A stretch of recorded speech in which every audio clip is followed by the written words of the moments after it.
ho! It is I, Sushi's your local Overbook Red Panda, live with you again today for another week during February! February, which is the month of hearts, essentially like Valentine's month. Usually I would do it as like a romantic sort of theme month, and I mostly play like dating games and stuff like that. But I am now kind of happy where I am, and I don't want to do that anymore. So instead, we're gonna turn Valentine's month or February month into Feb Farmers month, wherein I'm just going to continue to yap and talk about Transformers all month long. It's gonna be great. I have a lot of things planned for this month. So much, you won't even know how much stuff I planned. Ito ne. I also had like another word or like another title for this month, but that didn't really sound as appealing as Feb Formers, and it kind of does give a different on a connotation if I instead named it as like, say, Trans February, which is kind of it gives a different kind of sound to it. So I'm not gonna do that. Instead, we're going to be doing Feb Formers instead of Trans February, even though Trans February sounds like a lot cleaner and rolls off a little bit more smoother on the tongue. Feb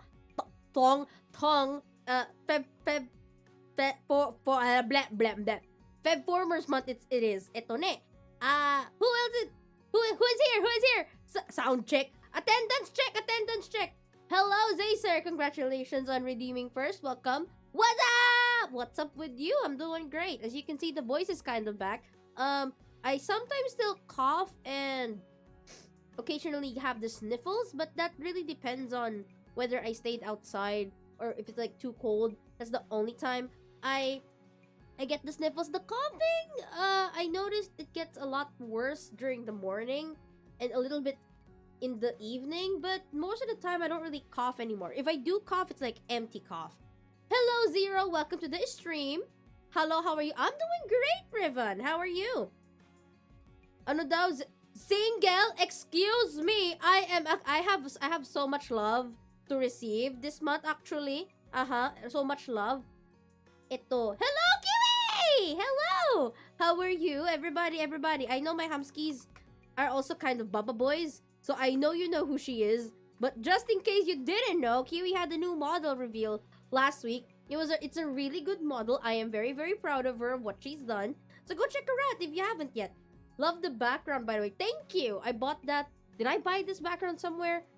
I actually don't know if I bought this background somewhere, but it is a background that I either got off Boost, Twitter, or there's this other website that I use. It's a Japanese website that I get backgrounds from. But I don't really remember where this one is from. But I can definitely say, if you check out the description box, if you check out the about me part on my stream, on my channel, you should see there. I think I properly already credited most of them, if I remember correctly. The Kotats. Oh, I don't think I have this one on it though. Hold on, let me check. Where did I get this one? Hold on, let me find the right person to. Hi, Tofi. To credit for this one. This one is from. Yeah, it's from Scenic. Yeah, I'm right. Scenic. Yeah, it's properly credited there. Kotatsu, Japanese website. Yes, I'm in a very good mood since I can finally afford my holy grail. Is that the one that you posted on Discord? Which, by the way, if you're interested in joining the Discord, here you go. Go ahead and check that out. Ito ne. The Chinese robot that you bought that transforms into like a giant dinosaur. It looks really great. I love the colors. I have always been a fan of combinations of. No, wait, that's not you. No, it wasn't you. That wasn't you. No. I'm sorry. I got confused.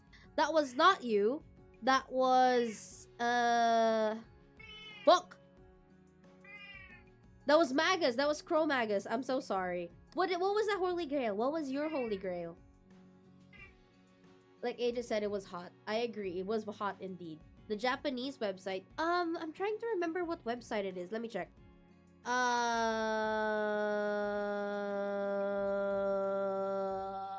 Because I always use Booth. I buy stuff in Booth.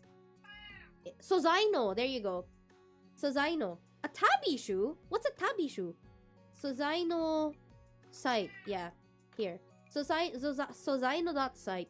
There are a bunch of assets here that is literally free to use. Unlike in Booth where some of them are free, some of them are to buy. But in Sozaino, all of the stuff there are free. At some point, I used only Sozaino overlays and assets. Ito ni. Hello, Humptadoo! Welcome, Humptadoo! How are you doing, Mr. Humptadoo? It's a shoe with a split in the middle. A shoe with a split in the middle? Hold up. Let me check that out for a brief moment. Hold up. Let me check. Tabby shoe. Ito. Hold on. Tabby shoe. Oh! Ooh, pretty. Oh, it's kind of like one of those old samurai shoes, but it's actually a shoe. It's a traditional Japanese socks worn with thong footwear such as zori, dating back to the 15th century, but this time they made it into an actual shoe. Ooh, cool. Where did you buy this? These are pretty cool. Eto ne. Hold on. Topi wants to go out because I started yapping. He was doing just fine until I said hello to everybody. Okay. Go.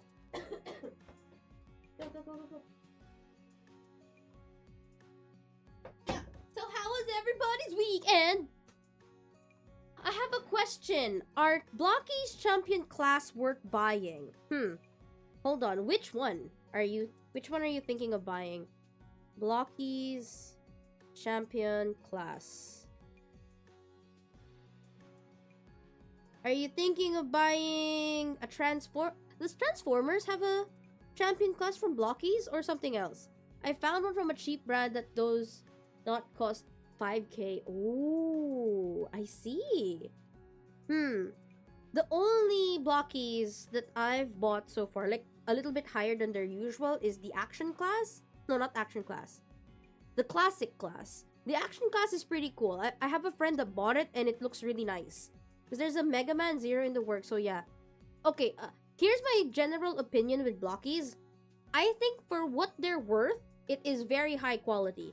So if you want to collect something of your fandom, or like you're a big fan of, and you know how much, especially if it's like a legacy character like Mega Man, like the more higher end or the more known brands that sell those, they can go up to like really high, and it's hard to find. But with Blockies, it's kind of, I would say it's, in terms of anime figures, it's kind of like Pop-Up Parade. So if you really want it and if it's within your budget, then I say yes, it is definitely worth it. Because it is, what matters here is how much you want it and how much you like the character. And if you think that the design that they released is like something up in your alley, then go ahead. Yeah. Like with me, I didn't think I was going to buy the Starscream, the Blockies from Starscream. Thanks for the answer. No problem. I hope it helps. Hope you enjoy your Mega Man Zero figure, figure, champion class Blocky. I haven't seen the Blocky, like what level of, I have seen, but I haven't made or bought one myself. The Marvel line of Blockies, but similarly, I do think that if you are a comic fan and you know how much figures of comic book characters go for, Blockies is like an entry level way of collecting your favorite characters. There is a sort of, I feel like there is this sort of what do you call this? Gatekeeping within the collecting community, and the cheaper versions of these figures that are being released by Blockies is really a great help for a lot of fans. Especially, like, as much as I hate blank boxes, they do make collecting a lot more accessible for people that do not have like the dollar, the big bucks to buy the really good figures. But also at the same time, it's just fucking capitalism, man. Blind boxes is not the way to go. Just give us a cheap alternative to collect characters we like. Yeah. Okay. Yeah. Hope that helps. Eto ni. Okay, let's do our little background check. Weekend check. How was everybody's weekend? Did anybody touch grass? Cause I certainly did. I touched grass in Pandora, and then I touched grass in real life yesterday. On Saturday, I was supposed to like have dinner with a friend, but they decided to not go, so I just went home, and it was like the earliest I've ever been home on a Saturday night, and I just didn't know what to do. So what I ended up doing was I finally booted up Avatar's Frontiers of Pandora once again, and I really wanted to clean out most of the new area. Like, if you remember the last time I streamed Avatar Frontiers of Pandora, I did mostly story section, and then we unlocked the third area in the game, and then I stopped the story so I could explore the rest of the area. Unfortunately, the area is kind of like story locked, that I have to go through the story to be able to access the majority. Yeah, I am. I still am. It's a great game. I love it. It's a good game. It's a great game for me to like turn off my brain and just explore the world. I sometimes don't even notice I've been playing for like 5 hours in that game.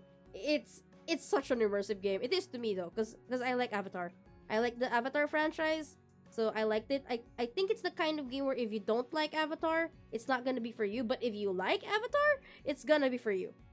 Ito, where was I? Yeah. So the exploration for the third area is locked behind story quest, because there is like this little gas that is around the area that you can't go through unless you get like the immuno poison, or like the antidote that makes you immune to that poison. But at the same time, which allows you to like walk around the area, but you can't use your ikran because your ikran is not immune to the poison. So I have to fly around and then suddenly drop my ikran to like the edge of a poison cloud, and I have to walk instead to like clear that area. But it's a really big area, and walking was fun for a while, and until I realized how much funner it was to fly on an ikran, and I just don't want to walk ever again in this game. Ito ne. I want to get an opinion since you're a fellow shoe floor person. Shoe floor?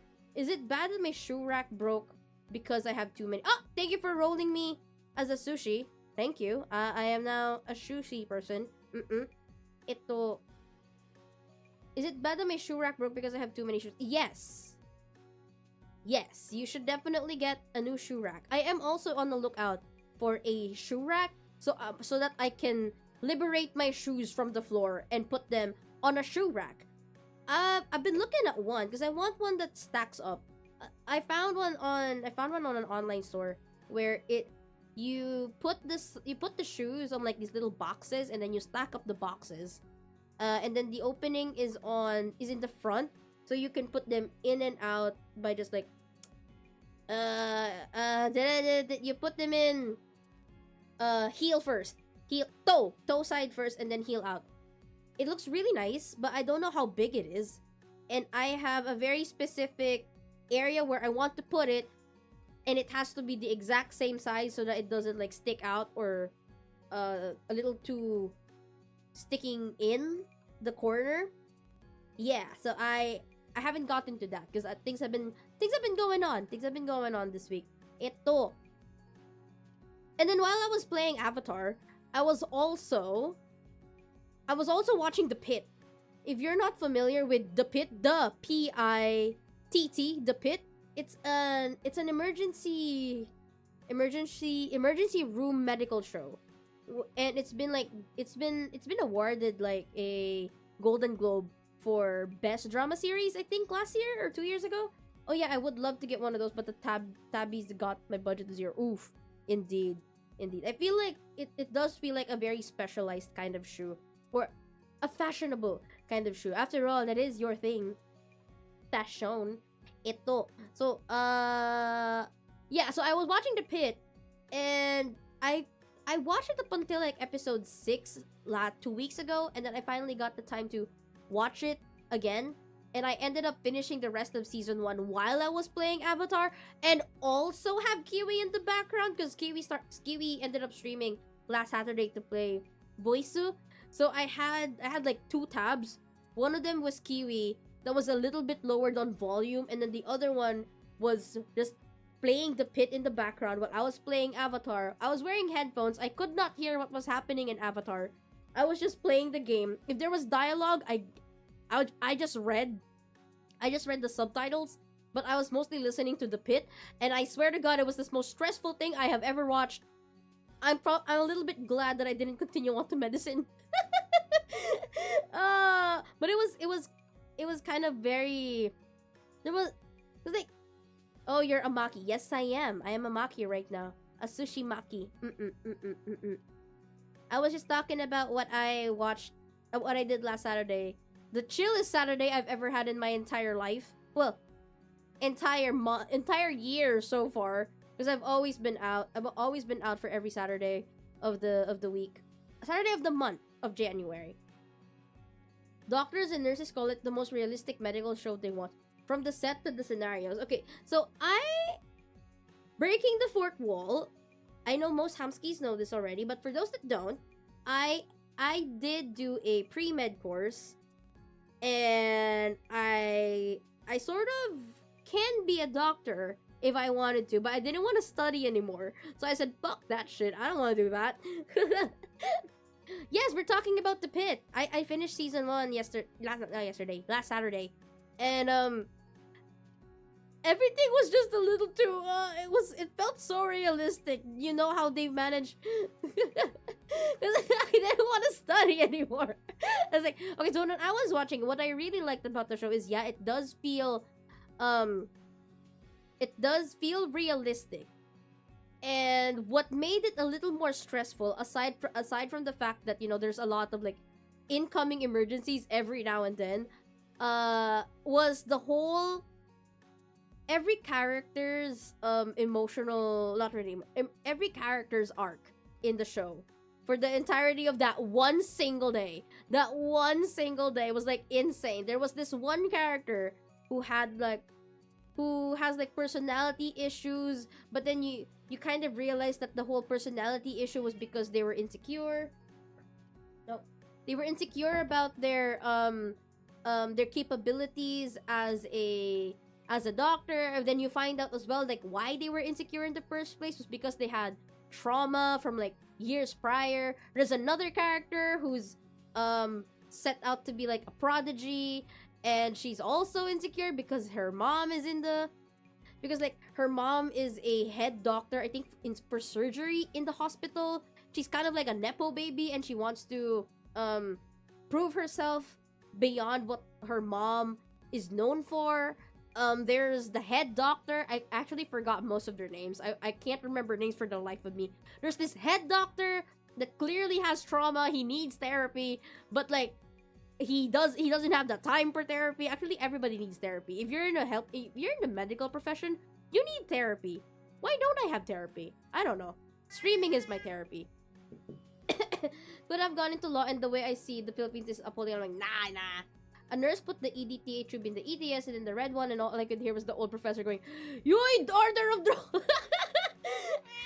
The first time I actually watched The Pit was I was watching Dr. Mike react to the accuracy of The Pit, and I feel like the best way for you to watch The Pit, if you've already watched the show or you haven't watched the show and you can't deal with the amount of gore that is, or like the amount of blood, but that's normal. If you're in the medical field, blood, slicing, skin, and all that stuff is normal in the medicine field. But if you're the person that is a bit squeamish about blood and can't handle that, then watching The Pit will be a terrible time for you. So I ended up watching, and also because the time, that every episode is like an hour long, and I didn't have the time back then. But I wanted to like figure out what was happening and everything, so I watched Dr. Mike in YouTube react to the show. And I think the last one I watched before he went to like a little hiatus. Have fun, she's gonna go play a cursed meme game. Alright, whatever that is, have fun. Meme to death, come on. Eto ne, I don't remember what episode it was that he ended up with before I stopped getting notification of his reactions. Oh, I think the second to the last episode the third to the last episode when the shooting accident happened and like everything was going to shit. That's where he stopped reacting, and then he did like a compilation, I guess, of the last 3 episodes together. But I ended up watching the show after that. So then now while watching Dr. Mike, I find it pretty interesting because I'm not in that side of the medical field. I am in health allied. So I mostly felt for the social worker that they had in the show rather than the actual doctors and the nurses doing all the hard work in there. I was mostly in the social workers. I felt more, or like I felt more empathetic for the social worker because that's essentially what my job entails. My real job entails. Ito. Where was I? Oh yeah, watching Dr. Mike explain what is realistic and watching him sort of like do his own medical diagnosis of every emergency case that walked into those doors was pretty fun. I like learning it with like a doctor beside me. Technically in my ear, but you get the point. Hold on, let me read. It's funny because the head of the ER was also a medical show in the early 2000s, literally ER. Was this I forget. Langdon. No, not Langdon. Langdon is the bitch doctor. No therapist can deal with my bullshit. Oh my god. Maybe you just need to find the right therapist, but also therapist shopping is so difficult. We can be your horrible therapist. Thank you, Humskies. Thank you for becoming my emotional support therapist for free. It's also fun to play along with the episodes. The athlete who came in with the abdominal pain and then crashed, I was like, rhabdomyolysis, that was fucking smug when I was right. I watched her so annoying. Oh, cool! That's nice. Nemo, are you a doctor? Not to dox you or anything, but are you within the field then? Because if you were able to like do a medical, well, not a medical diagnosis, like what's the right differential diagnosis? That's the right word. You were able to do such a different Noah Wiley, yes, yeah, Robbie, differential diagnosis like that. That's pretty cool. I want to watch it with like I want to watch it with my doctor friends. I don't have a lot, but I do know friends of mine that have doctor friends. And then when I told them that I was watching the pit, it was the most stressful thing ever. They sent me a picture of like a group of doctor friends watching it, and then pausing the video whenever they would like, and then they would do their own diagnosis of what was happening before they played the show again. I took 1 year of medtech and 3 years of medbio. But I quit that field and became a voice actor. Let's fucking go! Good for you. Blood, I hope you're happy with where you are. I feel like you are, because I feel like you are. Ito ne. The only parts where I felt like I had any possible knowledge to use in this was none. But I did hear a couple of anatomical words that fits my area of expertise. I just can't properly use it in this context, but I did heard valleculae. I heard the esophagus. I heard the airway. Those kinds of things. Those are my areas. My areas is in mostly the mouth. The mouth area is my area of expertise. Anything with regards to feeding and speech, that's where I am. And anyway, that's what happened to me on a Saturday. I finished the pit. I might watch the rest of season 2 once it reached the halfway point, because I thought there was like only 12 episodes of the show. Apparently there's 15. So last I checked, there's about 6 or 5 episodes already out for the recent season. Right now, I do want to divide my watch times with Percy Jackson first. I started it this morning. I thought I was gonna be able to finish it before I started streaming, but I ended up 4 episodes pa lang. Okay, 4 episodes. I thought I might be able to finish Percy Jackson season 2 today, but I ended up being distracted, so I only ever watched the first episode, because I also want to get into watching Wonder Man. a Marvel show that's been getting really good praise from my friends who has hated Marvel for like a while now. So, that's to be able to get praise from friends of mine that now hate Marvel, who used to be like super fans of MCU, is like a big thing, a big deal. So I'm going to balance between I want to finish Percy Jackson first, then watch Wonder Man, and then continue on with The Pit. There's also Fallout season 2, and then there's also the new Game of Thrones series. I heard it's really good too. So man, live action TV shows are back to kick me in the ass. Okay, hold on. But hey, that's enough talk for me. Yeah, so many things to watch. Like even the animes this season, I've just mostly been downloading episodes of.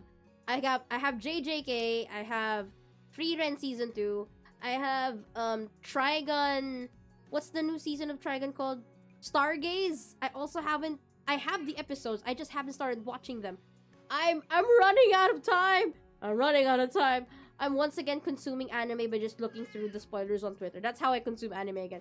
Oshinoko, yeah, I've read up until the part of Oshinoko where Ruby, where Ruby also kind of became a murderess to their dad, and they were filming the whole movie. That's the part where I stopped. I don't know what happened in the ending. I just know people did not like the ending. That's all I know. Eto ne.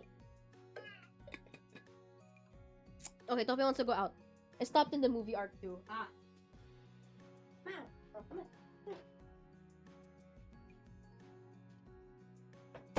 And that's where I ended the movie arc. Yeah. Am I going to keep watching Oshinoko? Probably not. I'm just gonna stick to my lane. My friends who read the rest of it are like, God, don't read the rest of it. Good, don't read the rest of it. Okay, understood. Alright, I'm just happy with the movie arc. I'll stop in the movie arc. What else am I interested in watching this year? At least for this season.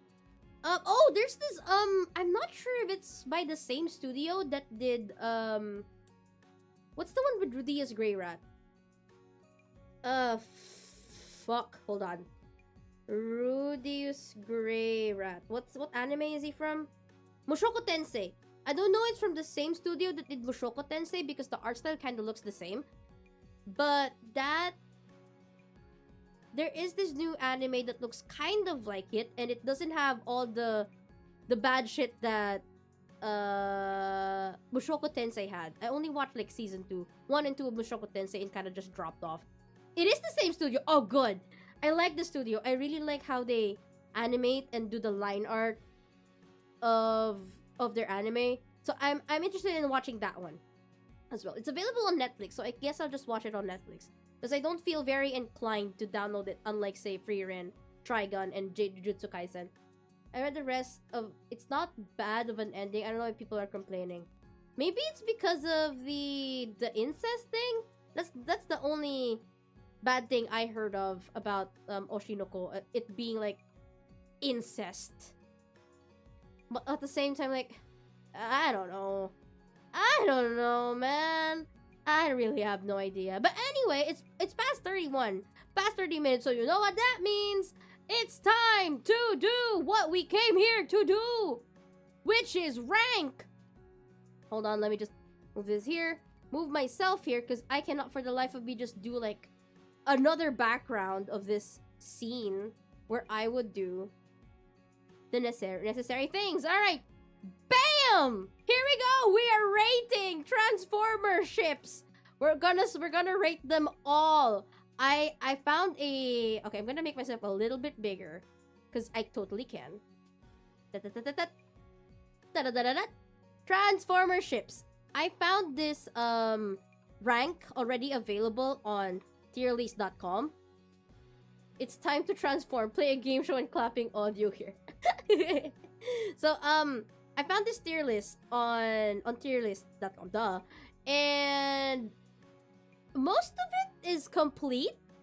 Most of the ships here are complete, so I didn't need to do, like, any of the heavy lifting. I initially thought that I was gonna have to, like, think of what ships I read on AO3 or, like, what ships I see on Twitter and stuff like that. But, no, I didn't have to.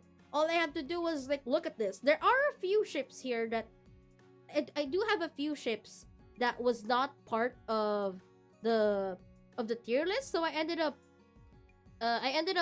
doing a little bit of edits so that they would be added instead. So here we go. This is how we're gonna do it. Okay, so my tier list starts from the green, which is consume 24/7. Essentially, these are ships that I would normally look for consistently. No screws, no screws. Don't worry. I did put like an R18 tag for today's stream just in case I say something a little off rails, because I probably will once I start explaining like why this ship is like really good. But aside from that, I will keep that's just to be safe. But most of the time I will not be talking about those stuff. Eto ne. Okay, so the ranking goes like this. Consume 24/7. This means that these are ships that I would regularly look for new works in AO3. Gold Star is I don't regularly look for them, but if I find a good fan fiction of them, or like if I'm too bored with, okay, where's my little pointer? There it is. Okay, there's my pointer. Okay, so if I get bored with my consume 24/7, I go through the gold star tag, or like the ships in the gold star tag, to find like a diamond in the rough. And then it's I wouldn't normally look for them, but if they're currently available in the fic that I'm reading, they're like a sub ship of the main ship that I'm reading, then it's I can fly with it. Or like it's generally a ship that it's I don't have any negative feelings about it. And then here this is who the fuck thought of this? I need more, because you'd be surprised. It's kind of like Pokemon when it comes to Transformer shipping. There's so many characters that there is at least possibly there's like possibly two characters being shipped by a single person, and they would, because they're the only shipper of this ship, they would make like the best kind of fanfiction available for the ship. And because they're the only shipper of the ship, they're like, there's only one or two works available for the ship, and everybody wants more, but nobody can give you more because they're the only one that ships it. So yeah, I found quite a lot of them. That who the fuck thought of this? Give me more. Okay, no feelings. If they exist or if they don't exist, I don't really care. In certain contexts, it works. There are some ships in certain contexts or certain universe, it works, but in other universes, it doesn't work. There are quite a few. Because I am a how would you call this? I am a universe truther. Ganon. There are some ships that work in a certain universe given the situation of certain characters, but it doesn't work if you like move it to a different universe where these characters have never interacted or anything at all. So it's here. I'm sure it's cute, but I actually forget what my difference is between, like, I'm sure it's cute, but Ixnay and I don't know who these are. Okay, so there are some characters here in the ship that I am not familiar with, particularly characters in shows like the Rescue Bots and Beast Wars. What did you say? What do you mean? What did I say? What did I say? And then Ixnay are ships that I will not or do not see the point in, or like I would never ship it this way. They're kind of like my no TPs, but I don't really care much. But would I ever read ships of this? Probably not. I'm sure it's cute, but I thought what did you say? What did you say? What did you think I said? I'm sure it's cute, but what is it? This is kind of like just looking at the art and like the fiction that it has. Sometimes it's cute, but I don't really feel much about it, you know? And before we actually start, you might be wondering, which ship did I miss? Nothing yet. We haven't started yet. We literally just started. Hello, Shooty. Eto. So, I also, if you've noticed, I also have this little notepad here at the side. So for every ship that we are going to be ranking, I will be also putting in notes at the side to explain to you why I am ranking this in the way that I am, putting them on like tiny, tiny bullet points, essentially. So here's the thing. Why am I really into shipping? Is it like a romance thing? Is it pornography? Is it like an erotic fiction? Well, most of the time it is erotic fiction. But the reason why I'm really into shipping, I feel like, is more of a literary thing. I heard you say the Universal Gooner, and it may be a little shocked because I was playing a race game. Did you lose the race? Did I make you lose the race for saying Universal Gooner? Yeah, but like, I have thought about this. Like, what makes shipping to me like really interesting? At the beginning, when I was like reading fan fiction, not just Transformers itself, I read shipping fics. I actually didn't like reading ship fics. I was mostly reading general fics. So where it's like alternate universe type fan fiction, or fan fiction where the main character ended up doing a different thing, or making a different choice that it essentially derails the entire plot, and it's essentially a different story made by the fanfic writer and stuff like that. But once AO3 became part of my fic reading journey, a lot of them ended up being ship fics. And at some point, I really didn't want to read. Most of the ship fics in AO3 are mature or erotic in a sense. They're explicit in a sense. But I didn't want to read any of those when I first started out. What I wanted to read was, again, the general fics, or fics where it's it has a lot of plot, essentially. Not related to sensual stuff, but like actual plot. The plot was moving because this is what the writer wants the characters to do. It's a way of analyzing character motivations, changing character motivations, challenging character motivations, challenging character relationships. It's a lot of character writing. What I want to read when I read fan fiction is character writing. That's the most important thing to me. So when I ran out of general fics to read, and it was mostly just the ship fics that were available, I was like, yeah, okay, fine, sure. Let's go ahead and read them, and I just never turned back. Because ship fics for me is like the next level of character studies, I would say.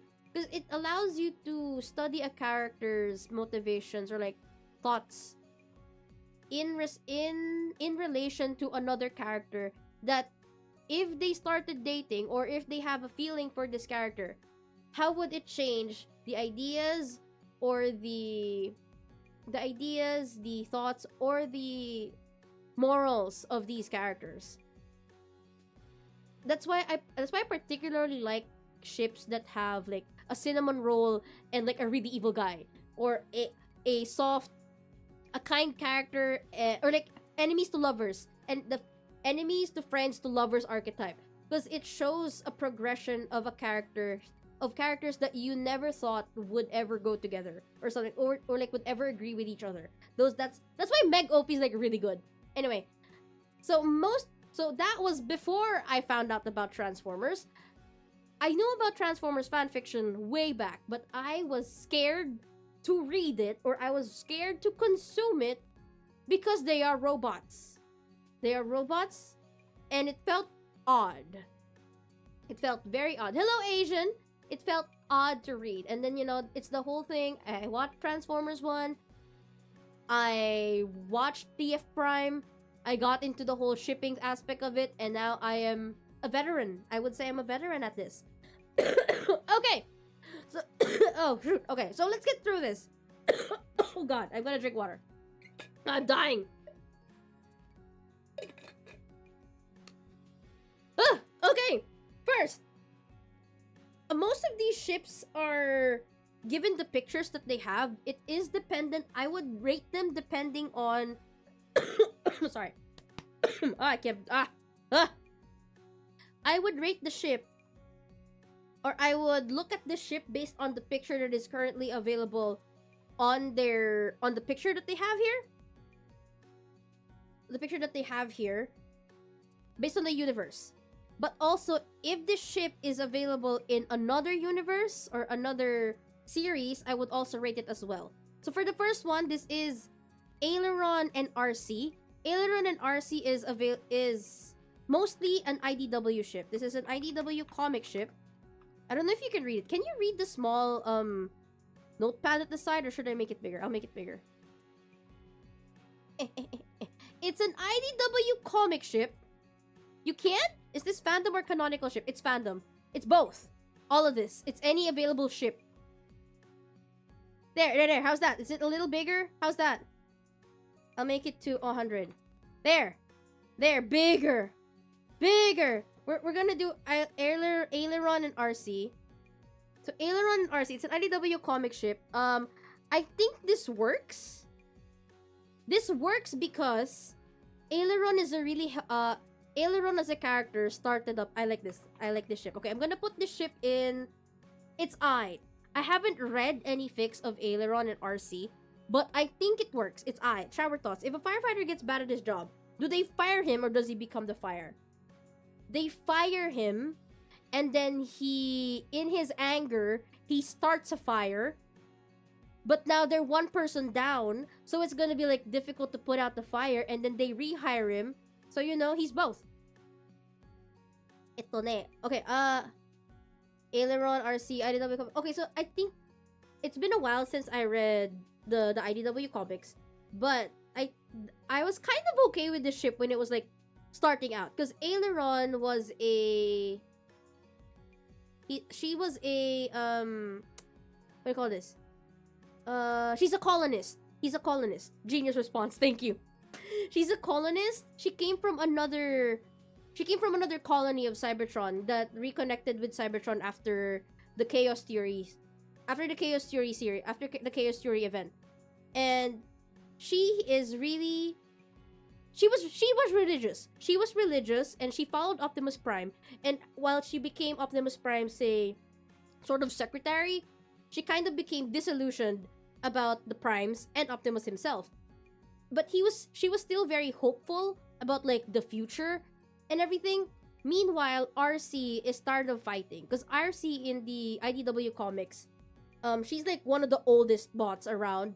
She used to be a male transformer, or she used to be a male Cybertronian that was forced to become a femme by, I forget who, but he's one of the Primes, I think. He's one of the Primes, or one of the scientists back then.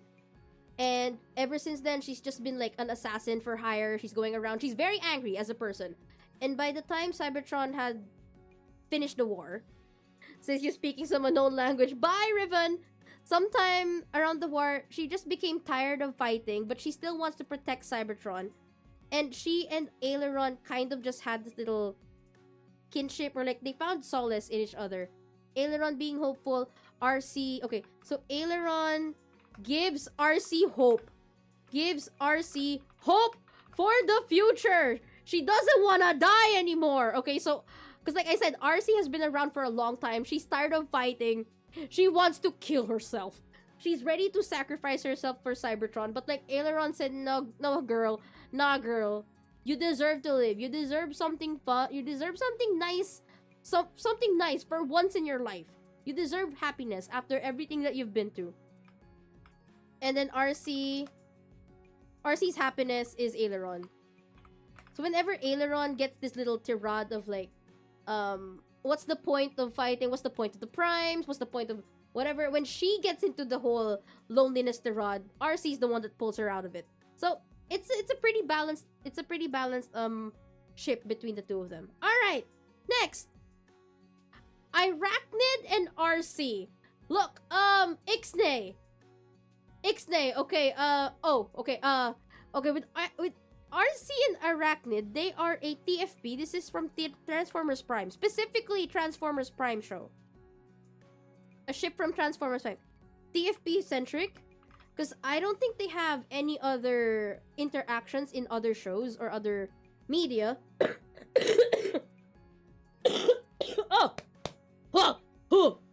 Okay, so the thing is, this is very one-sided yandere type ship. Wollowa ship, okay? It is a very one-sided yandere Wollowa ship focusing on Arachnid has a hate murder boner for RC. It doesn't even fit. Very one-sided yandere Wollowa ship. Arachnid has a hate murder boner for RC. RC wants to murder Arachnid because she killed her partner. Like, partner could be romantic, could be just a military thing, like brothers in arms kind of thing. Best friend, that kind of shit. So yeah, it doesn't even fit. I can't make it fit. 80. Okay, Arachnid. Oh shoot. 80. One-sided yandere Wollowa ship. Arachnid, hate murder boner. Arachnid wants to kill RC. RC wants to also kill Arachnid. There. That's it. That's it. That's the whole thing. That's their whole thing. That is the basis of their ship, as far as I know. That is the basis of their ship. And for the Yuri lovers out there, it is kind of nice. And if you watch the show, Arachnid definitely tries to push herself a little. She's very aggressive towards RC. She wants RC to kind of tip the scales, like, you know, go to the dark side and stuff like that. Your Autobot morality is holding you back. You should kill me, and I would be grateful. You know, it's not Ixnay. I'm sure it's cute. Cute is a loosely termed coin. Loosely coined term. There you go. Anode and Lug. These two are IDW centric. Comic centric, IDW centric. They are very in love. Okay, they are very in love. This is one of those that is canonically, they are canon ship. They had their tumbles and turns throughout the entire comics, but they ended up, I feel like they have always been together. They just didn't know that they were together, and then by when they finally got together in the comics, it was like it was alright. They loved each other. They love each other. I don't know if there's like a bunch of Anode and Lug and Lug fanfiction on AO3. I haven't checked. Canon ship. Ito. They're in love. There you go. They're in love. They are just they're fucking in love. They're in love. That's it. That's it. Canon ship. They're in love. I don't really have any feelings for this. I think it's cute. They're great. RC and Green Knight. I don't know who Green Light is. Oh, this might be a comic. This might be in the comics, but I don't remember who Green Light is. Based on the picture, I feel like this is IDW, or it could be Skybound. I think it's IDW. No feelings. I do not know who Green Light is. I don't know who these are. Mostly Green Light. Next! Astro Train and Blitzwing. Okay, first, based on this picture, this is Skybound, I think. This is Skybound, but I've also read fanfiction based on IDW on G1, I think. Skybound. This is Skybound. And then I have some G1 fics that I've read. First and foremost, I actually don't, in certain contexts, oh no, I don't know, do I want to put it there? Because like, I don't really look for Astro Train and Blitzwing fanfiction. I guess in certain contexts it works. I don't really feel like anything about it. Because like with Skybound, there is in Skybound there's context. In Skybound, I think it's implied. I remember reading about Astro Train mentioned some conjuncts. Somebody killed his conjuncts, and people were wondering who the conjuncts was. And at some point in time in the comic, I think they revealed it to either be Blitzwing or somebody else, but I don't know. It's canon. This is canon, I think. This is canon at some point in G1. I just think they're hot. They're hot. They are what you call triple changers. Triple changers. They change to essentially they're able to change to a sky vehicle mode, a road vehicle mode, and their Cybertronian robot mode. They're hot and big.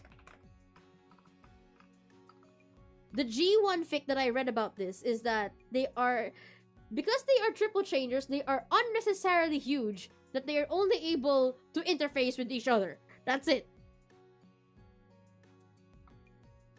And unfortunately, the fic that I read of them is kind of it's very rapey. So no, it is hot, but like that's only fiction wise.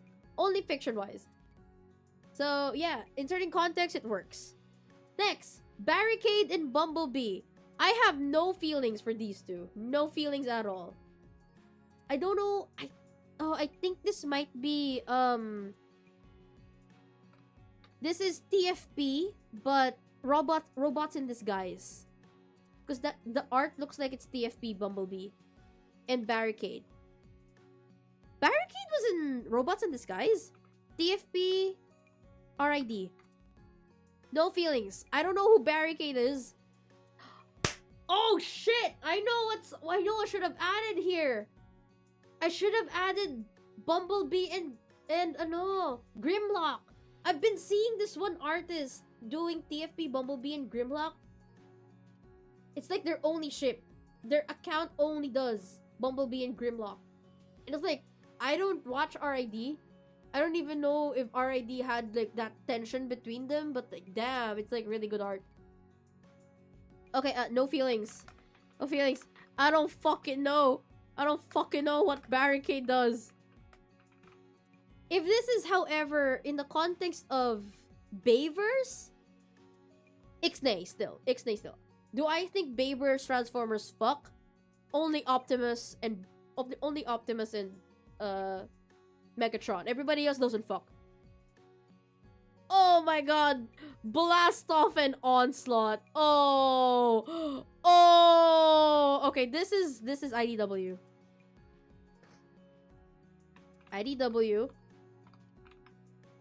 One-sided yearning. One-sided yearning. Oh, good lord. Okay, so I don't actually remember a lot about Blastoff and Onslaught. I just remember a very, very specific page. A couple of pages. A very, very specific couple of pages regarding Blastoff and Onslaught. I think it's Blastoff that is yearning for Onslaught. So much so that Starscream used that yearning. He weaponized that yearning so that he can get Blastoff under his he can manipulate Blastoff into manipulating Onslaught to work for him. It's insane. Okay, so it's alright for me. I haven't read anything for Blastoff and Onslaught, but the way that Starscream used this ship, they are sort of canon actually. They are sort of canon. Sort of canon. Connotations of mind control. Mind control had some connotations of mind control. Or hypnotism, not mind control, hypnotism. Memory changing shit. There was some memory changing shit happening in there. Because if I remember, Blastoff really likes Onslaught, like romantically. He likes Onslaught romantically, but Onslaught is too focused on getting revenge that he doesn't recognize what Blastoff is trying to is trying to help him. Or it's, I forget. I might be wrong, but yeah. Hold on.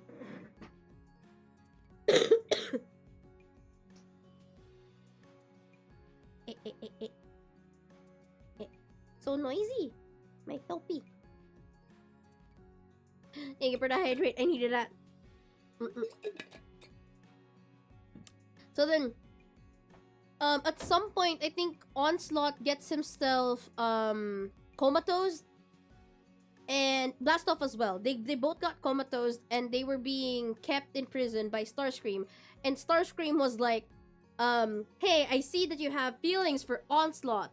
Here's the thing that I can do for you. I need Onslaught under control, and we can work together. You want him to fall in love with you. So I will I would implant something in his memories to make him notice everything that you've done for him. I'm just gonna give him a little nudge to like make him notice that you exist, or like you had feelings for him. And if I do that, you have to make sure that he works for me. So like, god fucking damn it, Starscream. Oh, so yeah, in the end, I do think they become canon in the end, but it's like through very, very ambiguous, or like very morally gray way of becoming canon. Next, Blitzwing and Bumblebee. This was a fucking surprise. Okay, so when this is TFA, or animated. This was a fucking surprise. Whoever fucking thought of this, give me fucking more. So the thing is, well, the reason I got into Blitzwing and Bumblebee was during the time I was looking for just any fan fiction for Transformers. I haven't even rewatched TFA yet. I was just looking for Transformers animated fan fiction, mostly for Meg OP. But then I was looking through the kudos, or like I filtered everything through kudos, and Meg OP wasn't even the highest rated fix for TFA. It was Blitzwing and Bumblebee, and I'm like, why? Because like even though it's been a hot minute since I watched TFA, I don't remember Blitzwing and Bumblebee ever interacting. Like, I mean, in that kind of way. Unlike, the sexual tension that Megop had in the cartoon, Blitzwing and Bumblebee never had that. But for some reason, it is one of the top rated ships in AO3 for TFA. Ano ba gusto mo? You want some snacks? He's being really noisy. Hold on, I don't know where. Here you go. Oh, this baby boy. Here you go. Eto. So what I like about this, Blitzwing is crazy. So Blitzwing in TFA has his triple chain. He's still a triple changer, but he's the only triple changer. I don't know if it's canon, but a lot of the fanfics that I've read is made it so that Blitzwing was genetically modified by Megatron to be able to become a triple changer. So he has like 3 different faces. Essentially, he has multiple personality disorder. He has MPD because as a side effect of his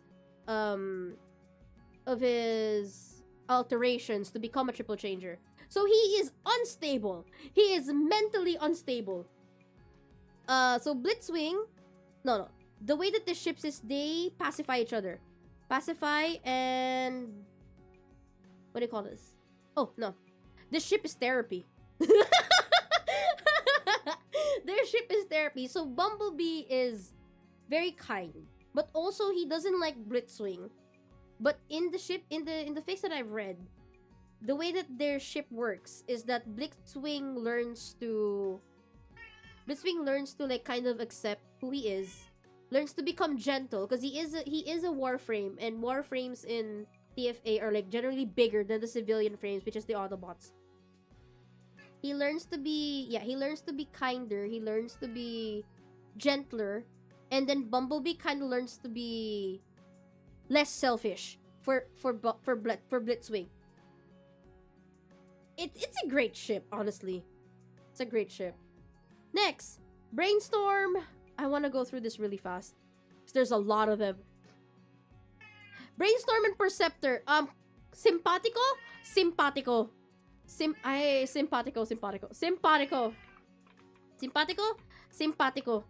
The ship. What is okay? It's an I. I don't know if they become canon. Oh what the? Hold on, Topi wants. I think he wants affection. Come here. Yeah. I don't know if he wants like. I ship it, but have I read any fan fiction of them? I haven't. Cause like they're both scientists. Brainstorm is considered one of the best scientists in Cybertron. Oh no, sorry, no. Perceptor is considered one of the best scientists on Cybertron. And then Brainstorm is sort of more of like a wheeljack G1 wheeljack character. He's an inventor, he's a scientist and an inventor. They're both really smart. The ship started in IDW MTMTA, or More Than Meets the Eye. That's where it started. And they're kind of like, they were roommates type of ship. They're like best bro. Well, I wouldn't say they're best bros. I think Perceptor doesn't like Brainstorm initially, but then there are also some ships where, or like some pics where it says that Brainstorm already likes Perceptor, but Perceptor doesn't like Brainstorm until later on into the series. They get the sort of understanding, literally, and then they were roommates. Next, Bumblebee and RC. Ixnay! They are siblings!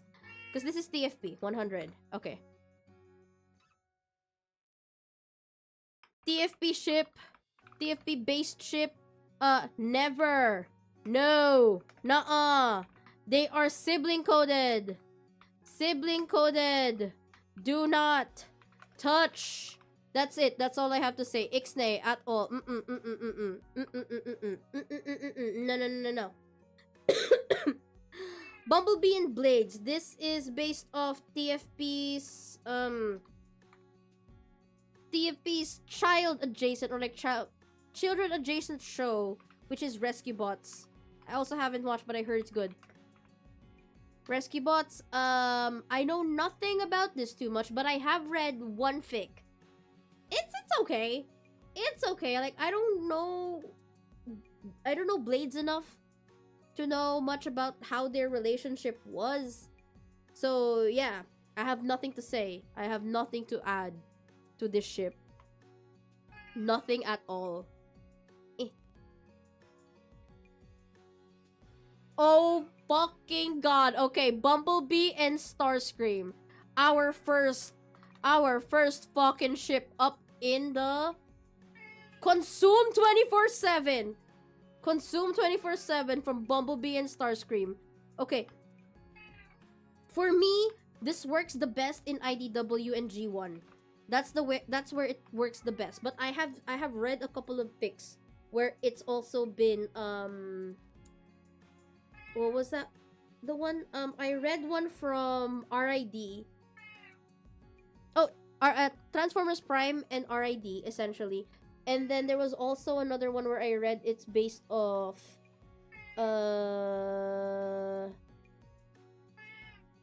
which one was that? Earthspark. Based off Earthspark. The thing is, I haven't watched Earthspark, and I don't think Bumblebee Starscream would work in TFP. The reason why this works is it's literally, I can fix him and I can make him worse. I can fix him for Bumblebee to Starscream. I can make him worse for Starscream. That's their ship. That is their ship. But also, the reason why this has a lot of, well, for me, I don't think it has that many fans, but it had the most draw with IDW. I've mentioned this a lot before, but in the comics, girl, what I came into, but I'm learning. Yep. Yes, you are. Welcome to the streams, Angel. I am just yapping about Bumblebee and Starscream now. So this is Starby. The reason this ship works for me is, one, Starscream has always been that kind of bitch cunt that is self-serving. He's very mischievous. He only does things for himself. He would kill and destroy anybody that is that goes against any of his plans. Oh my god, yes. That goes against anything that he wants. He will take, he will maim, he will do what he has to. Bumblebee is the complete opposite. He is the baby boy, quote unquote, of the Autobots. He is a scout. His entire thing is to belittle himself so that he doesn't get noticed. He's a people pleaser, essentially. Bumblebee is a people pleaser, and their first actual interaction in IDW, where it becomes like strong sense that they could be together, or you get that whole character chemistry between them. It becomes really apparent when they both become appointed as Cybertron's Reformation Council. So when Cybertron is already getting back, the war's over. They're trying to get back Cybertron to back to life, get the government running. Bumblebee, as the leader of the Autobots at this point, is appointed into it because he's the leader of the Autobots. Starscream kind of just inserts himself into there because he's no longer part of the Decepticons, but he has the charisma that the neutrals kind of listen to, because the neutrals doesn't like the Autobots just as much. They also don't like the Decepticons, but compared to how Bumblebee is very people-pleasing, the neutrals like how forward-thinking Starscream is, and they like how he's a go-getter. So the masses kind of rally behind Starscream, and Bumblebee keeps getting worse. He keeps making the wrong decisions, which would be like a little self-sabotaging. It's kind of like Starscream's thing. He is manipulating the people to like make it so that Bumblebee gets buried under his own bad decisions and stuff like that. And then, yada yada yada, they're kind of on each other's asses. They hate each other, essentially. Well, at least Bumblebee hates Starscream. Starscream just kind of just likes making him angry. That kind of stuff. Or like annoying him. And then Bumblebee dies. Bumblebee dies, and for some fucking reason, his ghost, quote unquote, his ghost ends up haunting Starscream. Only Starscream. Hell, thank you so much for the resub, Envy. Starscream is the only one that is able to see Bumblebee. Initially, Starscream thinks this is him. This is like a punishment of sort, or this is his mental state declining. That he's now hallucinating his biggest political enemy in Cybertron, and now he thinks Bumblebee is now the manifestation of his conscience. Because now at this point, Starscream is now the leader of Cybertron, appointed democratically by the rest of the Cybertronians. So he thinks Bumblebee is now his moral compass. So for the rest of the comics, Bumblebee tries to advise Starscream to do what's best for Cybertron. And Starscream sometimes ends up taking his advice, to the point that he starts to enjoy Bumblebee's company, and Bumblebee kind of starts to understand how much of a self-sabotaging idiot Starscream is. Like, he starts to realize that Starscream is smart. He wants what's best for Cybertron, but because of his bad habits, his paranoia, he ends up becoming too toxic for the people that care about him, or the people that might care about him.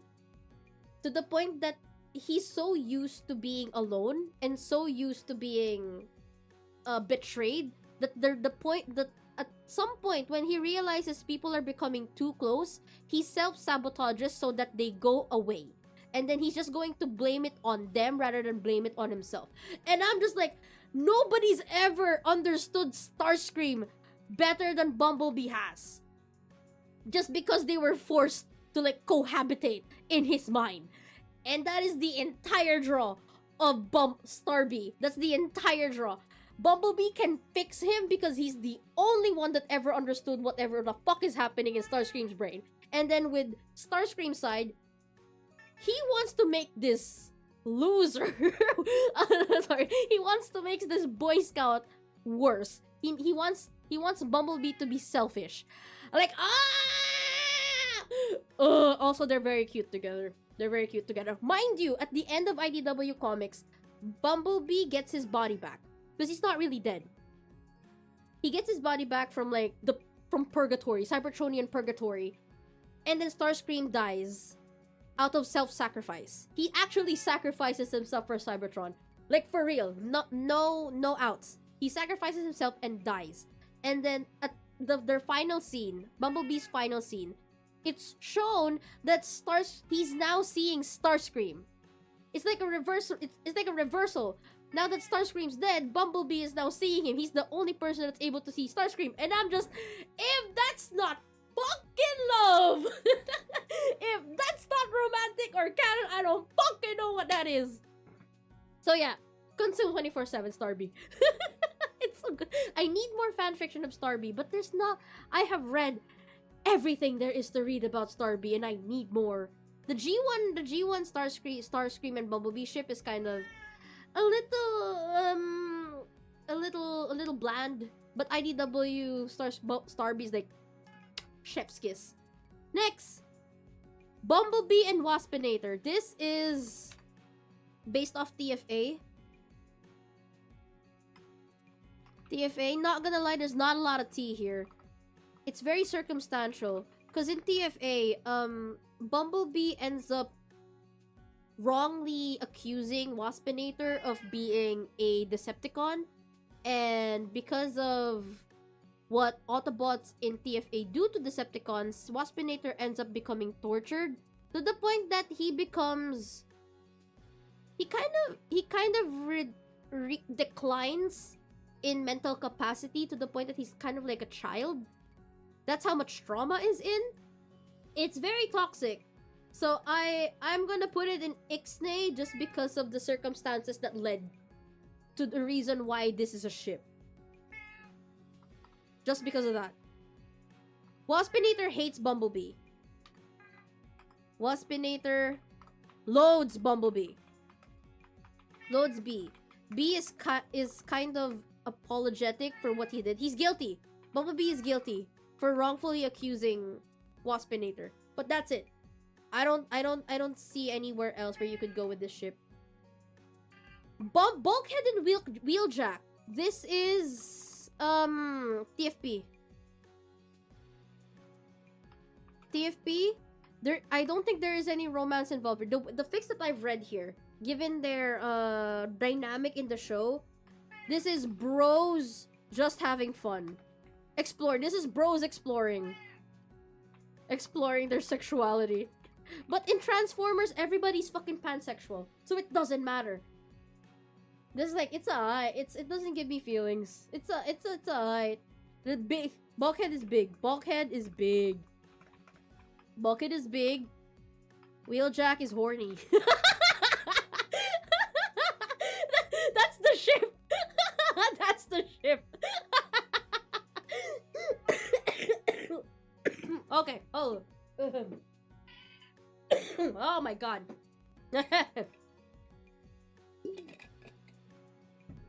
Okay. Chrome Dome and Rewind. Oh, good lord. Possibly one of the most complicated, or like one of the most... No, I wouldn't say complicated. One of the most fleshed out canon... This is IDW. The most fleshed out canon ships. Most fleshed out canon relationships in the comic. I won't bore you with the details of why, because I'm not really a big shipper of Chrome Dome and Rewind, because they already got their sort of happy ending in the comics anyway. So, I think what makes this a good ship, I actually don't know. I have nothing to say about Chrome Dome and Rewind. I have nothing to say. I have no feelings. I'll put it a little bit higher than Anode and Lug. People like this ship because they are canon, one. And also Chrome Dome. Yep. Chrome Dome really, really loves Rewind. And, like, he's willing to sacrifice everything for Rewind. Meanwhile, Rewind has to stop the self-sacrificing idiot from doing that. Like, hey, the best thing you can do if you really fucking love me is to not die. That's the ship. Oh, and also, in the comics, Rewind does die for Chrome Dome. And that sends him in a depressive state up until they found, like, an alternate Rewind. And he becomes way more clingier. He becomes more protective of Rewind. It's really insane. They're kind of doomed Yaoi. Doomed Yaoi before the happiness. Before the happy Yaoi. Oh, there's also like the yearning aspect. Because I remember, yes. I remember that they met because Rewind was looking for his first love. And then Chrome Dome was like, I'll help you look for your first love, which is I forget his name. Minimus Minor? Minimus Major, I think. No, Minimus Ambus Major. Ambus I forget. But he's one of the Minimuses. He's part of the Ambus family. He was looking for that guy, and then Chromo was like, I will help you find the love of your life. And then while he was helping Rewind look for the love of his life, he ended up falling for Rewind, and Rewind was kind of like, I like you too, and I like my first love. We can be in a polycule together. But, you know, they can't find his real love, so they just become each other's love interest. Yes. Oh, wait. Sorry. Did I skip one? Here. Chromia and Windblade, the strongest Wollowa ship in IDW. Even stronger than Aileron RC. IDW. I ship this a lot. I ship this. It's the bodyguard. It's the princess and bodyguard stereotype. Princess bodyguard or like princess and knight. Oh, it's princess and knight. That's what they are. That's their ship. Princess and knight. That's a dynamic.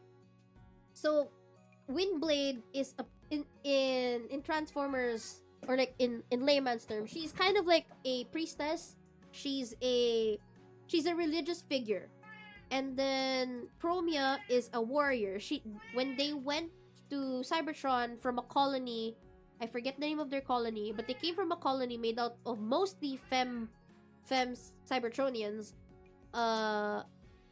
Windblade was their representative, and Chromia was there to protect Windblade, because Windblade, while she can fight, she's a religious figure. Oops. Hold on.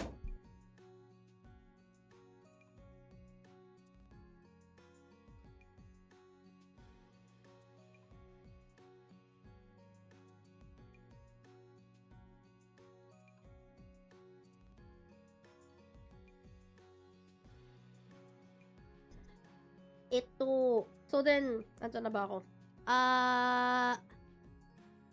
So then Windbane is like really Puritan. She's naive. She's naive coming from, what's the name? I can't remember the name of their planet. But like she starts off in Cybertron. When she went into Cybertron, she's pretty naive. And the first person, or like the first Cybertronian he goes up against is Starscream. So like up against the most bastardly scheming, two-faced Cybertronian to have ever existed. And then we have Windblade, who's literal cinnamon roll. So she ends up kind of being mentored essentially by Starscream, even though she doesn't want to be. She learns how gray the world works through Starscream. And at the same time, no. I have the exact same. I know the exact comparison. Windblade is the, what's her name? Anne Hathaway to Starscream's Meryl Streep in Devil Wears Prada. That's the that's the relationship. So Starscream tries to like one up Windblade every single time, but Windblade manages to catch up, or actually fight in the same arena as Starscream, to the point that Chromia feels like Windblade is slowly starting to lose what makes her Windblade, and she makes the hard decisions for Windblade instead, like killing other Cybertronians. She does it for Windblade so that Windblade never has to like go that line, because if she goes down that line, Chromia fears that Windblade would end up becoming like Starscream.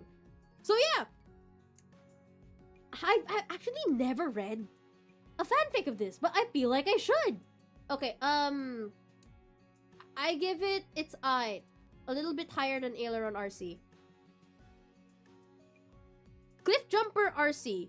This is, I think this is most, based on the picture, this is TFP.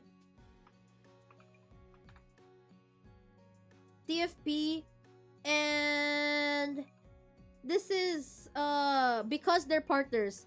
They are partners. And the fact that RC is really hung up on Cliffjumper dying. Yeah. She wants revenge for her boo's death. Revenge! Revenge! I feel like they were soft. They were soft-built together.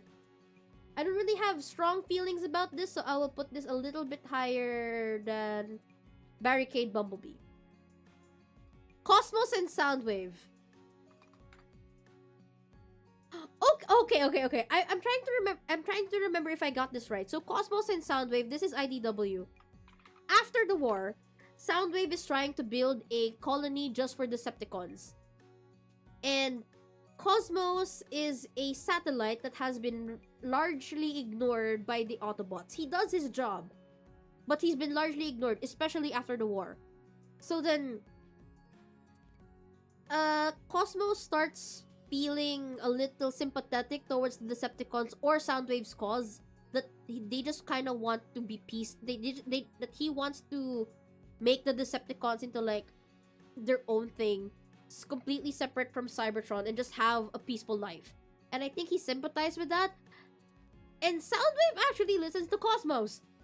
So, I would say that their ship is sort of like, they understand each other. They understand each other. And if I remember correctly, or it just might be my wrong idea of what was happening, when Soundwave was in Cybertron because Optimus kind of blackmailed him to work for him, Cosmos ended up being the pseudo-leader of the Decepticon satellite base that they were on. So they're essentially co-parenting at this point. They're co-parenting they're co-parenting the Decepticon neutrals. It's alright. I'll put it a little bit higher than Aileron RC. It's alright. It's alright. Okay. Oh, dear God. Here we go. Cyclonus, Whirl, and Tailgate. Before I get into this, we need to go and check Tailgate and Cyclonus. Where is it? Where is it? Where is it? Where is it? Where is it? Where is it? Where is it? Where is it? Here. I need to drag this all the way at the front. Before we get into the real polycule in fucking Transformers, we need to discuss. I'm only at the Hold on. Okay, here. Okay, Tailgate and Cyclonus. This I would put in gold star, but I haven't read anything from just Tailgate and Cyclonus, because the entire thing about this is so Romeo and Juliet. Tailgate and Cyclonus is Romeo and Juliet. This is IDW. So Romeo and Juliet coded. A lot of misunderstandings. So much misunderstandings. They never talk to each other. No communication. But they absolutely will die for each other. So imagine this, okay? Imagine this. Hold on, 70. Oh, not enough. 60. Oh my God. Oh, what the? There you go. So, Tailgate was buried under Cybertron before the war started. So and then he kind of went into stasis. So he has no idea what happened to Cybertron during the war. And then he only got rescued or like found out underneath Cybertron after the war ended. So people are treating him like a fragile oldie. He's really old. He's really old, but because he's a small Cybertronian, he's really small. A lot of the people in the fandom kind of babyfy him. Meanwhile, Cyclonus is also really old. He's a warlord, essentially. He's a warlord that has done so much bad, but he kind of just wants peace at some point. I actually don't know how they became a thing. I just remember that they were roommates. Oh my god, and then they were roommates. Their entire ship is, and then they were roommates. Tailgate is very expressive. I guess the babyfying thing from the fandom comes from the fact that Tailgate is very outspoken and very naive. Because again, he never experienced the war. He only experienced Cybertron before the war.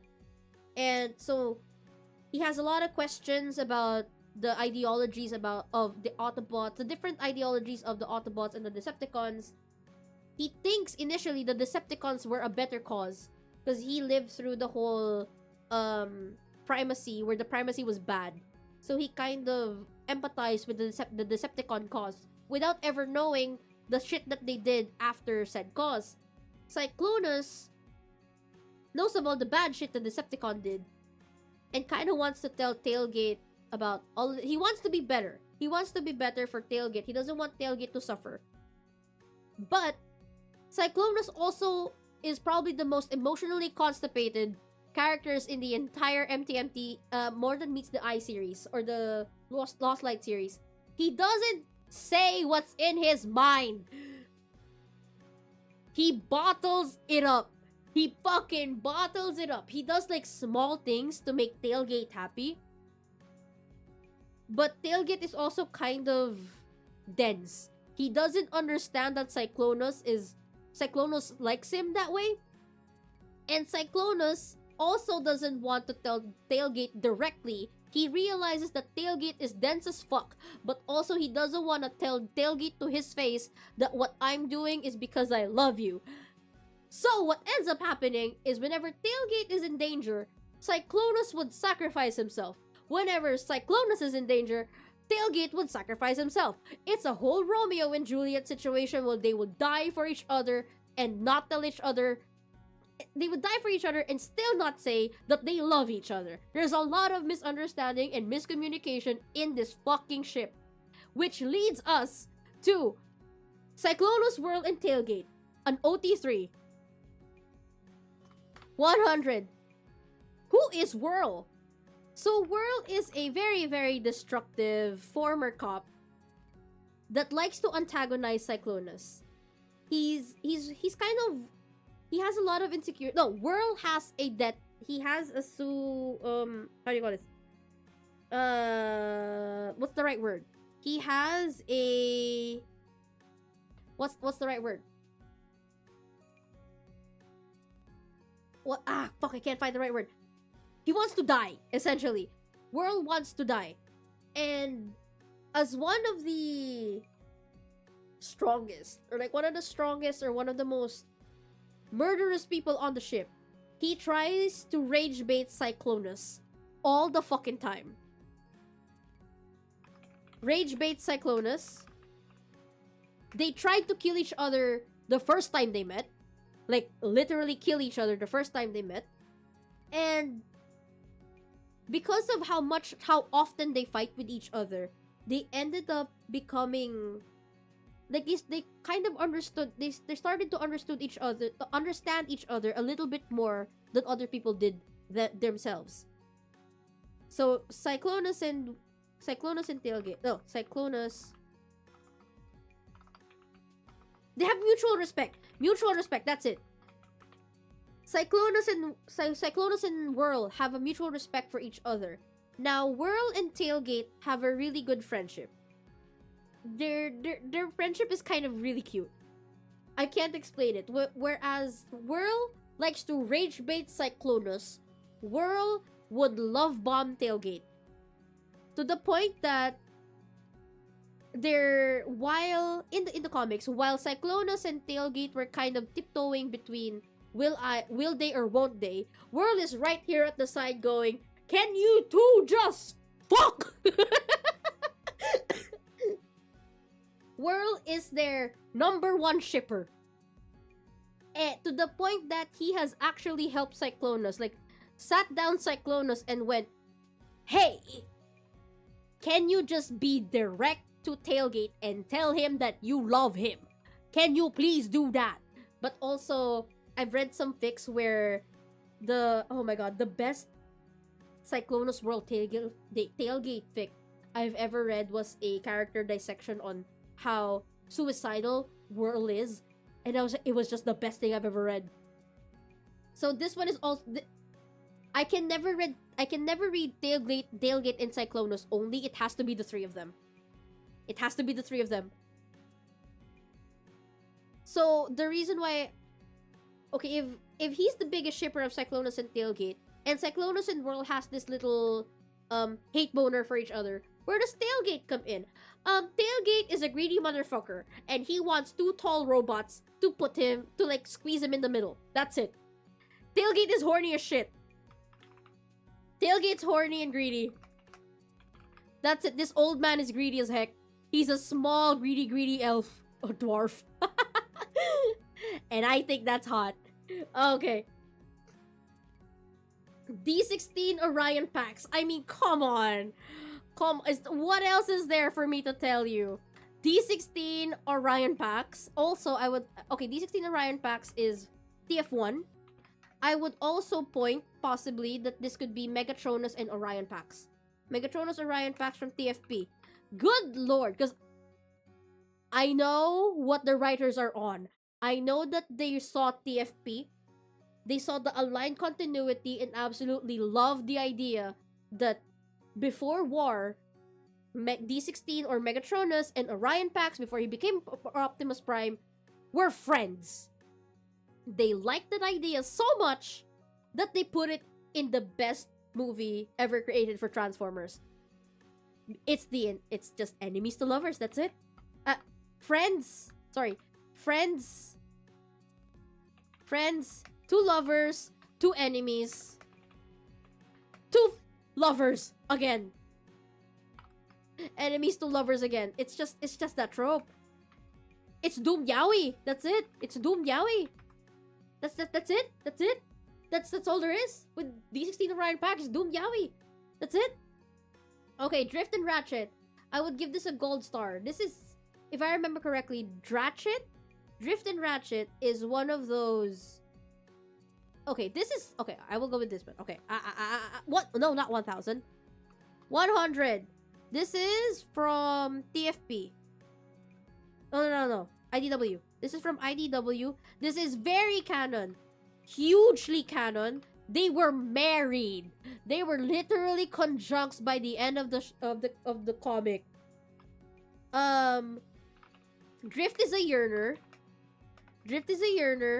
Ratchet is an old man that was dead. Ratchet is dense as fuck.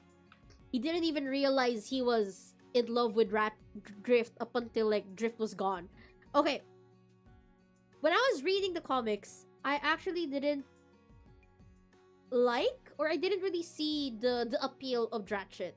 I was mostly in the Cyclonus World Tailgate ship here. Even Chrome Dome and Rewind, even though they were canon, I wasn't down to that ship. But the Ratchet though, I kind of saw the appeal to when I read what was that? Sorry. Drift comic. This one. What is this? No. The one with the stone. The one with the stone. Empire of Stone. This is where I found the appeal of Ratchet. Empire of Stone. It's a 4-series comic of just Ratchet and Drift after Ratchet left the Lost Light to look for Drift.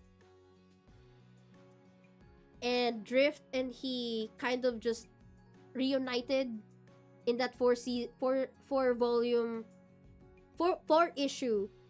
mini-series.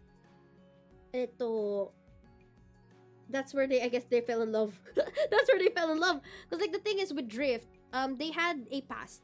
Drift and Ratchet had the past before Cybertron went into war. Drift was a druggie.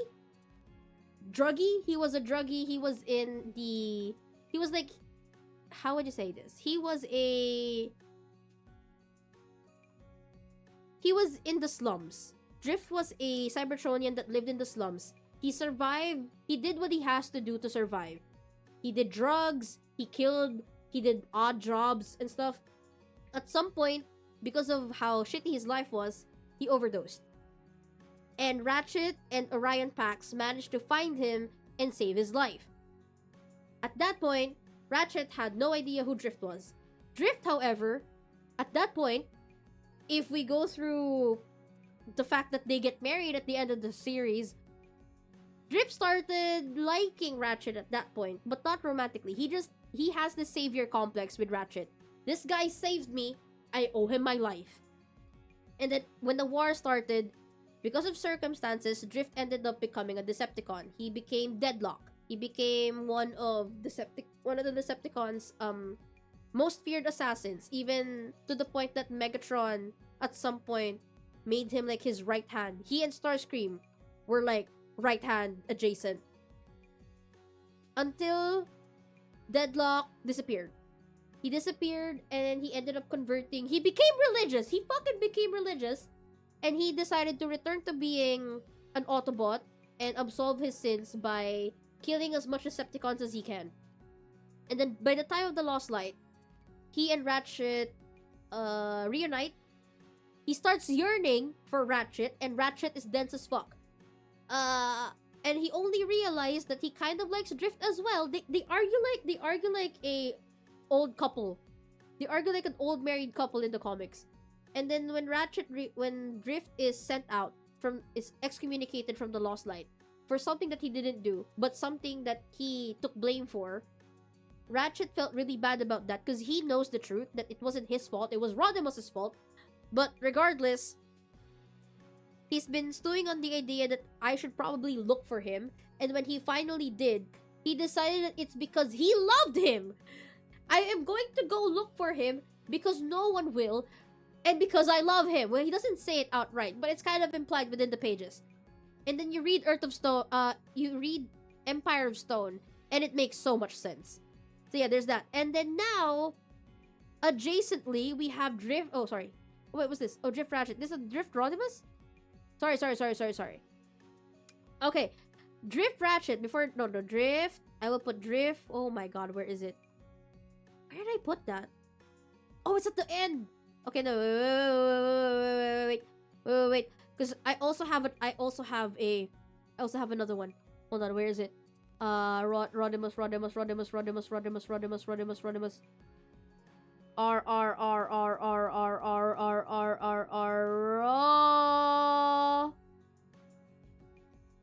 Where is it, buddy?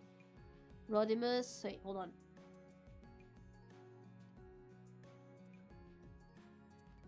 Where is it? Oh my god, where is it? Oh, it's not here. Maybe I should add it here then.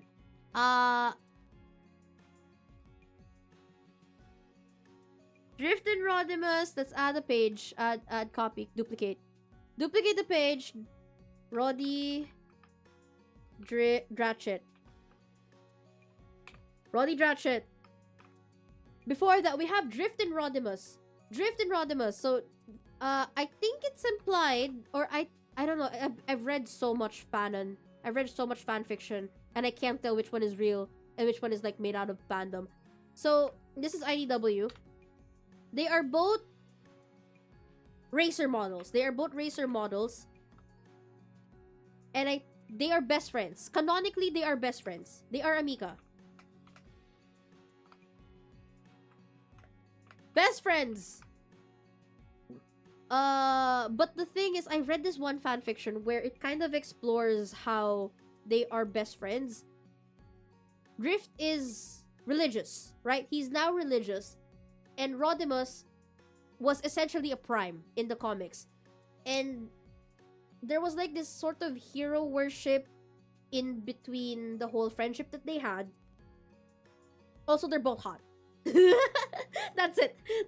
They're both hot. I have never read, like, I'll put it on Gold Star. I'll put it on Gold Star because I have read a few. Drift and Rodimus. But do I like it as much as I do the other two? Like the Dratchet? No, not really. They're best friends. They're both hot. Think of it this way. Supermodels Supermodel Yaoi, that's it. They're both hot racer model cars. They have authority. They're really cool.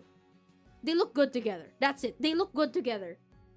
Also, Drift and Rodimus and Dratchet pics have like have some of the most raunchiest shit I have ever read.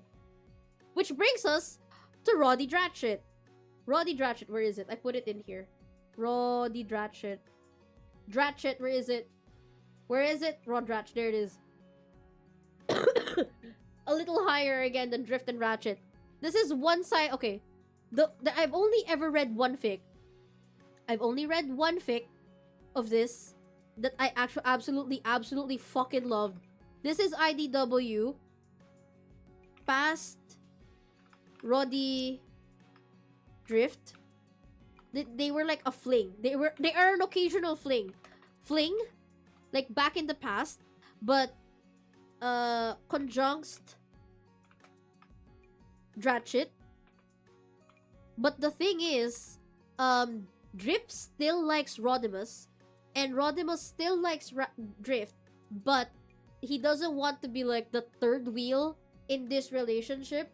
But also Drift doesn't want to like let go of Rodimus. Like he notices he's lonely. He's lonely and sad.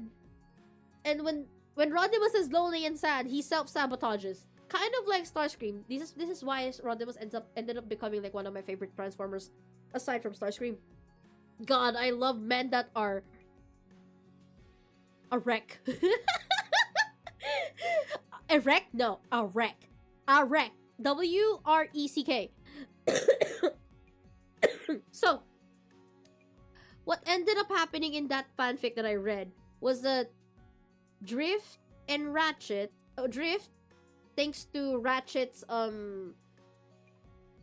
they kind of want to spice up their bedroom manner, their bedroom life, their birth life, and ask Rodimus to become, if he wanted to join them in a threesome or a throuple. And Rodimus was like, Drift's hot, Ratchet's hot, but I don't really like Ratchet, but I like Drift. But I also, like, I kind of want to get back into this thing that me and Drift had. So he agrees. And Drift is like that. And Ratchet wants Drift to be happy. So he agrees. So, essentially, what ends up happening is that they go inside this polycule. They have a polycule. And what I liked about that fic is that it's a very healthy depiction of polycules. Or at least polyamorous relationship. It's one of the most mature takes of polyamory in a fanfiction I've ever read. Because clearly, both of these people, Rodimus and Ratchet, only like Drift. Rodimus and Ratchet don't like each other. But they're doing this because they want to make Drift happy. And what I liked about that fic is in the second chapter, Ratchet takes Rodimus out on a date to try and figure out to like make this work. Because in polyamory, you're supposed to like, everybody likes each other. That's how it's supposed to work. Or at least, it has to be a relationship with everybody involved. It cannot be one-sided. So like it's really good. I just love this fucking. I love this one, but there's not a lot of fans of Rod Dratch. So yeah. Hello, Chromagus, welcome. Getaway and Rodimus. Get the fuck away is Galvatron and Cyclonus. Hold on, I forgot Galvatron and Cyclonus. Hold on. Duplicate page. I did not see. Galvatron. Oops. Galvatron, Cyclonus. This feels like a G1. G1 or IDW. Because in G1, Galvatron is Megatron, and then Cyclonus ends up becoming like his second hand. G1 and IDW. It's sexual tension.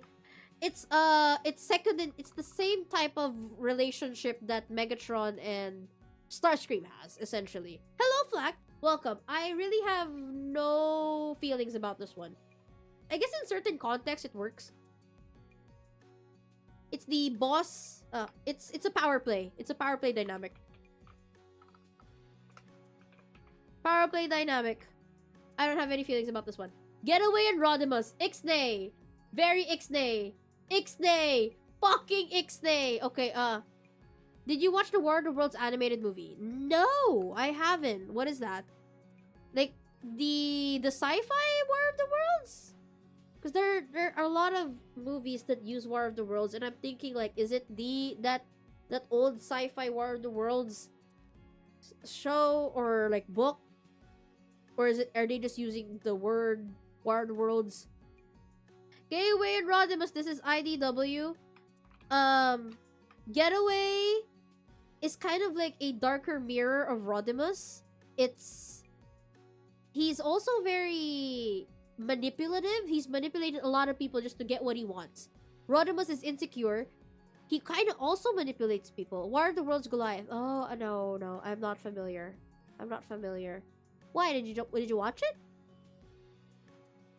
He also manipulates people to kind of get what he wants, but he doesn't do it in the same scheming way that Getaway or Starscream does.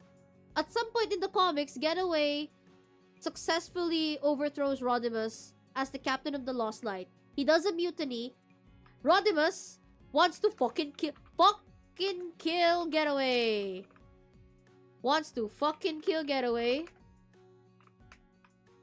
And Getaway also does the same way. Getaway wants to control Rodimus.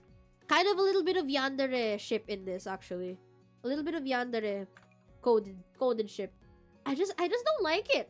I just don't like the ship. Like, I like manipulation and emotional manipulation in my fanon ships, but for some reason this gives me the heebie-jeebies. I just don't like Getaway. Next, Green Light and Lancer. No fucking clue. No clue, mate. I don't know who they are. Hello, Finch. Go ahead. Just stand by. Welcome to the stream. 100. I have no fucking clue who Getaway and Lancer are, so I will put them here at the bottom. Heatwave and Blades, from Rescue Bots. I feel like they are leader and subordinate coded. Leader and, what do you call this? Co-leader? Based on, I know Heatwaves is the leader. Blades is maybe Bumblebee coded, so it's kind of like Optimus Bumblebee coded. I'm doing great. I am just doing a ranking list of all the ships and Transformers and giving everybody a quick rundown of what happens in the comics and why people ship them. How are you doing? Heatwaves and Blades. No feelings.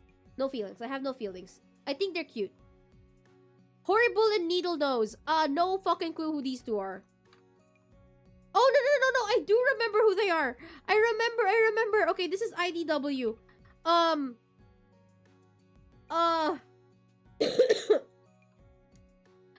have no specific feelings about this. But Needle Nose, after Horrible dies. I think it was Horrible. Yeah, I think after Horrible dies, Needle Nose becomes as a Decepticon, I think he becomes an extremist. To the point that he wants to destroy the current Cybertron again. That's what I remember. Horrible Horrible is a Decepticon. Tries to live a peaceful life after the war ends, but he becomes a victim of a plot and he dies, and Needle Nose wants revenge. He becomes an extremist. Yeah, that's what I remember. I remember it now. I remember it. I'm good. I got bored playing Shape of Dreams, so I'm having a cig and a monster break. Ooh, monster with cigarettes. Fantastic.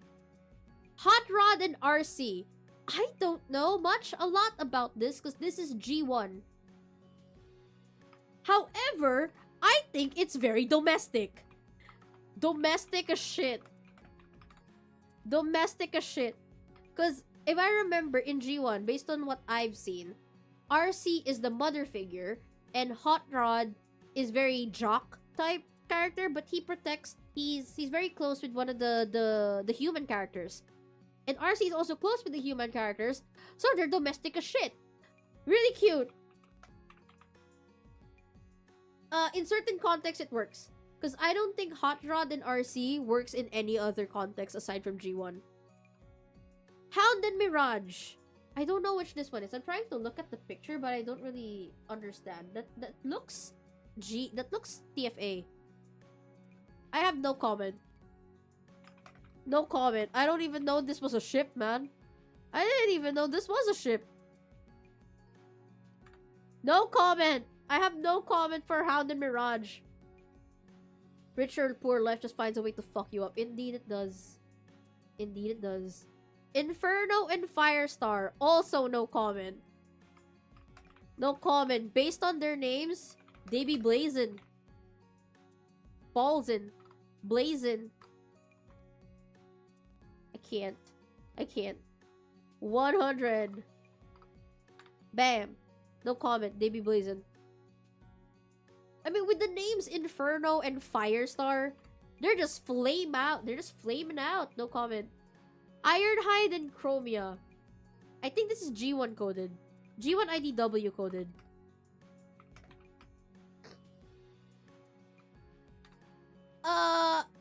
I don't know, or I don't know what ended up, like, why this is a ship, but I have seen a lot of fanfiction where Chromia is conjunct with Ironhide, and I think it works. Oh no! I know what the ship is. So in IDW, Ironhide is like the defense, the head defense person for the new Cybertron, and Chromia as Windblade's bodyguard ends up also working closely with Ironhide.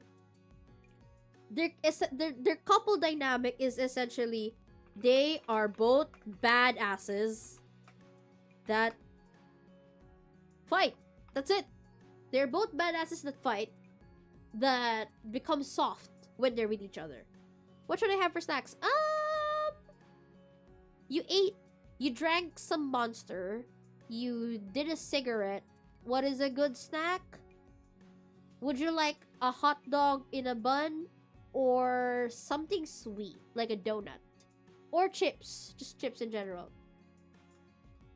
I think it's alright. I think Ironhide and Chromia is alright. I've never read anything of them though. Ironhide and Ratchet. This looks G1. I have no comment. I don't know how they interact in G1. Picture G1. No comment.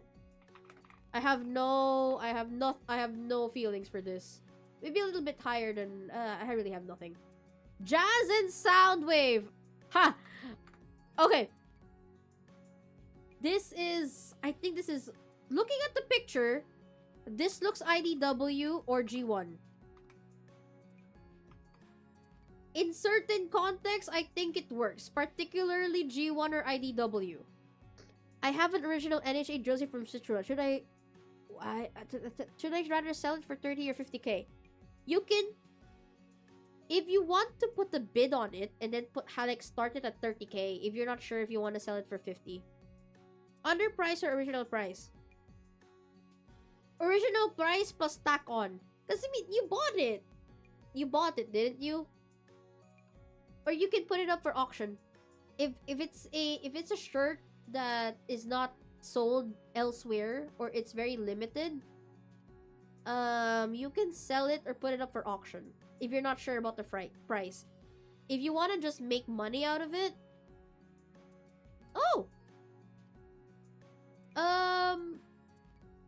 if it's not limited, you could just put the original price and then tack on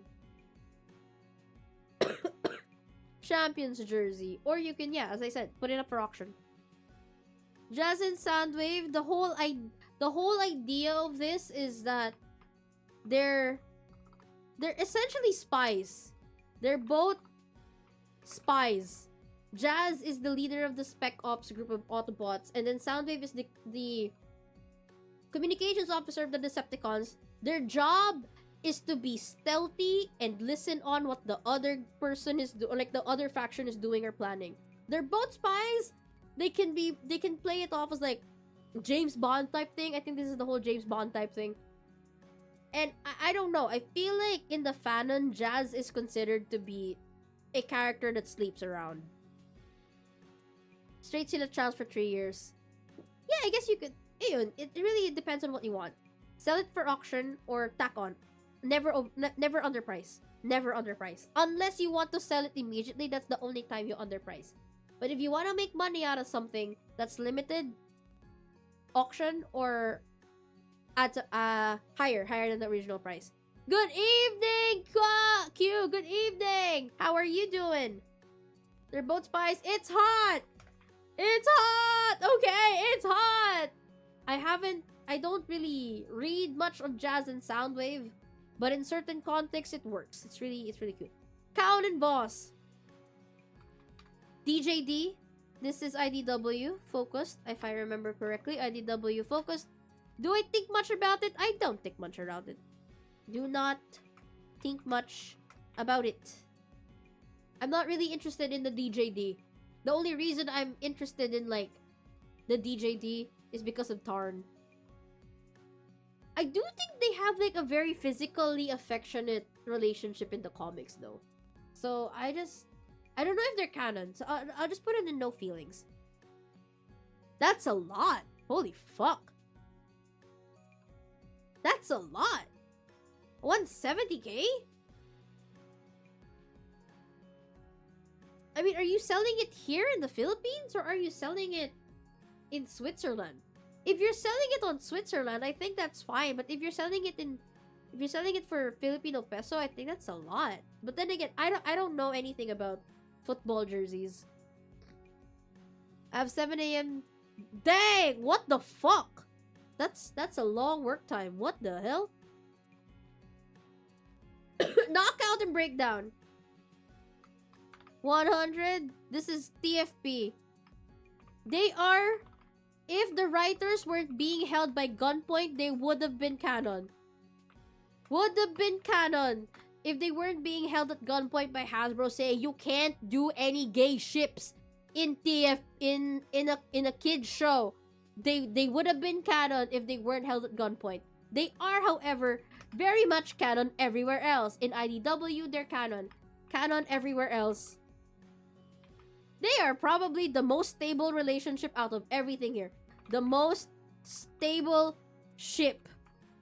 Also doomed in TFP. They're doomed in TFP, but everywhere else they're stable as fuck. Engineers need their drafts apparently. I'm getting paid internship. Ooh. Paid how much? I can abrupt the law for you. Ah. So I haven't read any knockout breakdown though. I'll put it here in its eye, because I really like the ship, but I just never read anything about them. Knockout Bumblebee. In certain contexts, if I'm just like feeling like I just want to read shit. Oh, sorry, this is TFP. If I just want to read stuff, it works. But like as a actual relationship between the both of them, I don't know. It has to be very alt universe lore heavy for me to like this. I guess because they're both hot. Both hot, I guess. Both hot, I guess. Oh no, what did I do? I was planning on selling it so I can buy a PC. Ah. I have no idea. I think you can get enough money for a PC with it. I just don't know if 170k is the amount you could sell it for. If anybody's willing to buy it for that much.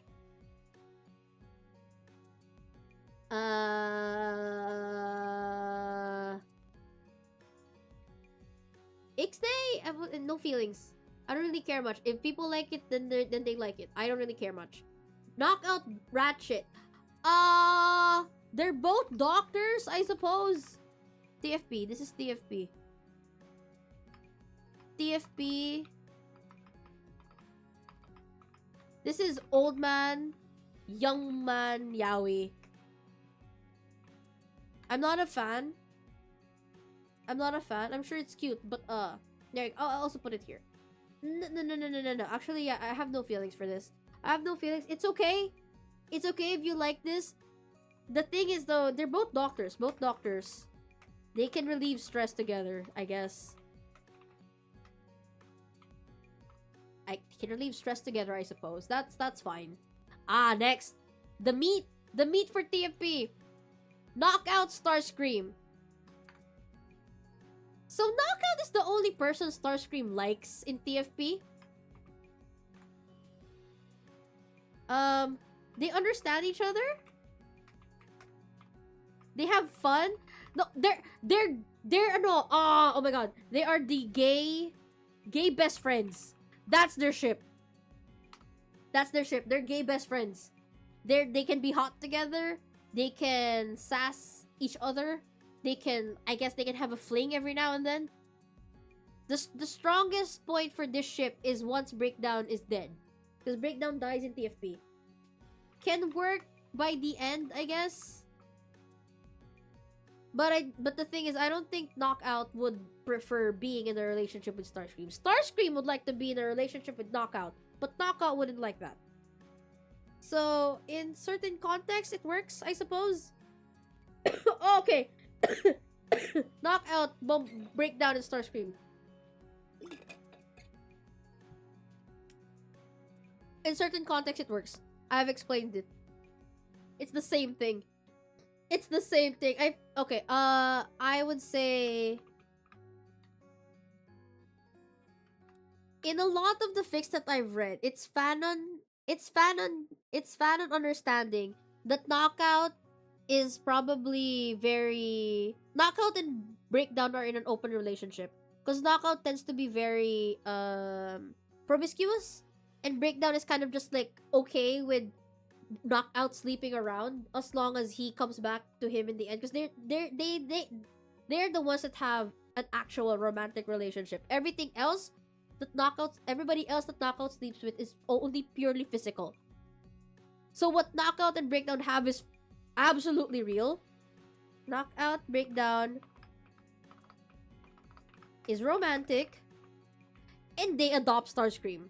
I think they adopt Starscream because he's lonely. Because he's lonely and abused. That's it. That's the ship. That's the ship. KOBD Starscream. That's it. They adopt Starscream because he's lonely and abused. Lockdown and Prowl. I need to read more of these two. Okay, so the thing is, in TFP, TFA. This is animated. Prowl is a very different character from every other iteration of Transformers. This is my first introduction to Prowl. Like, I know Prowl exists in, say, the Bayverse movies. Oh, wait, no. He wasn't in Bayverse movies. I know Prowl exists as a G1 character. I just didn't know what his personality or what his character was like. My first ever introduction, if it's from I don't know those words, Finch. I'm so sorry. I have no idea about... Sorry, this is football, right? NHL, yeah. NHL.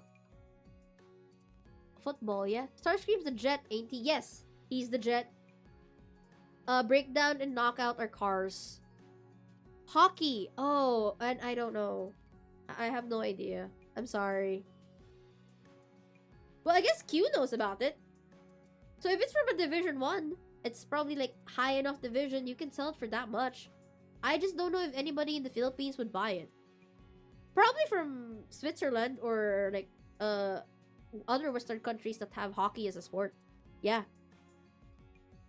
Okay, so as I was saying, I didn't know that Prowl was an asshole in IDW, nor did I know that in G1 he was like Optimus' second in command. He's part of the core group of the Autobots. I only ever knew of him as like Samurai Jack Prowl. Like he's a ninja, he's zen, he's ambitious, he wants to do a lot of things. He's kind of also a little bit short-tempered. So then, even as a kid, I knew that there was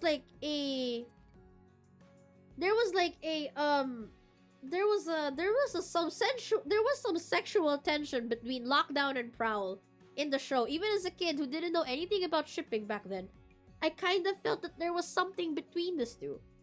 And the reason why is that Prowl was looking for revenge, if I remember correctly. Prowl was looking for revenge, was out to kill somebody, was out for revenge. Was revenge, or he was hunting somebody down. Lockdown was also hunting somebody down. Lockdown was hunting someone. And it's a little bit of corruption. There you go. Corruption trope. They make each other worse. That's it. They make each other worse. They make each other worse.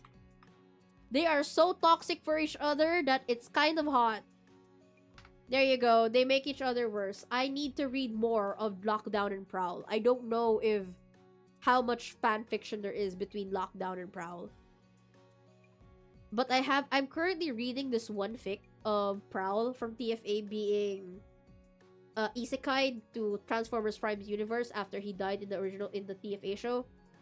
And he kind of implied that he and Lockdown had a fling during that one episode that they were together. Yeah, they were only together for one episode. Transformers fans can make a lot of lore based on just one episode. Lockdown and Swindle. They're both mercenaries for hire for the Decepticons. That's it. This is TFA. Also, Swindle is hot. This is my favorite design of Swindle. Should I tell Swindle TFA? Before Starscream was my favorite character, I feel like Swindle was my favorite character first. It's just like, look at that guy. He's purple, and the voice actor that they had for him in TFA has a really nice accent and drawl. I like the confidence in his voice and stuff. So yeah, Swindle was my first Transformer crush, I suppose. They are bad. They are bad together. That's the ship. They can be bad together. Given the picture, Rage Baiter and Rage Baited. That's it. That's the ship. Rage Baiter and Rage Baited. It's alright. It's alright. I'll put you right there. Megatron and Bumblebee. In some context, I think it works. But it's very, never thought I'd hear about Jose Lord. This has been educational. That's the point. That's the point of today's stream. Megatron and Bumblebee. Based on the picture, this is TFP. This is TFP based Megatron Bumblebee. Maybe also I've also seen a couple from Earthspark. I've seen a couple of Earthspark. But the thing is, this also toes the line between Ixnay and Astro Train. Ixnay, and in certain contexts it works for me. Because a lot of the fics that I have read of Megatron and Bumblebee is rapey in a sense. Not consensual. Most of it is non-consent. It's mostly non-con. That's a lot of tag. It has a lot of that tag. The best Transformers Autobot XS. Yes! Yes, they are. Yes. Because it's a lot of conflicting ideals kind of finding a common ground, which is love. Love. That's it. In some contexts it works. Sometimes it's hot. But most of the time, it's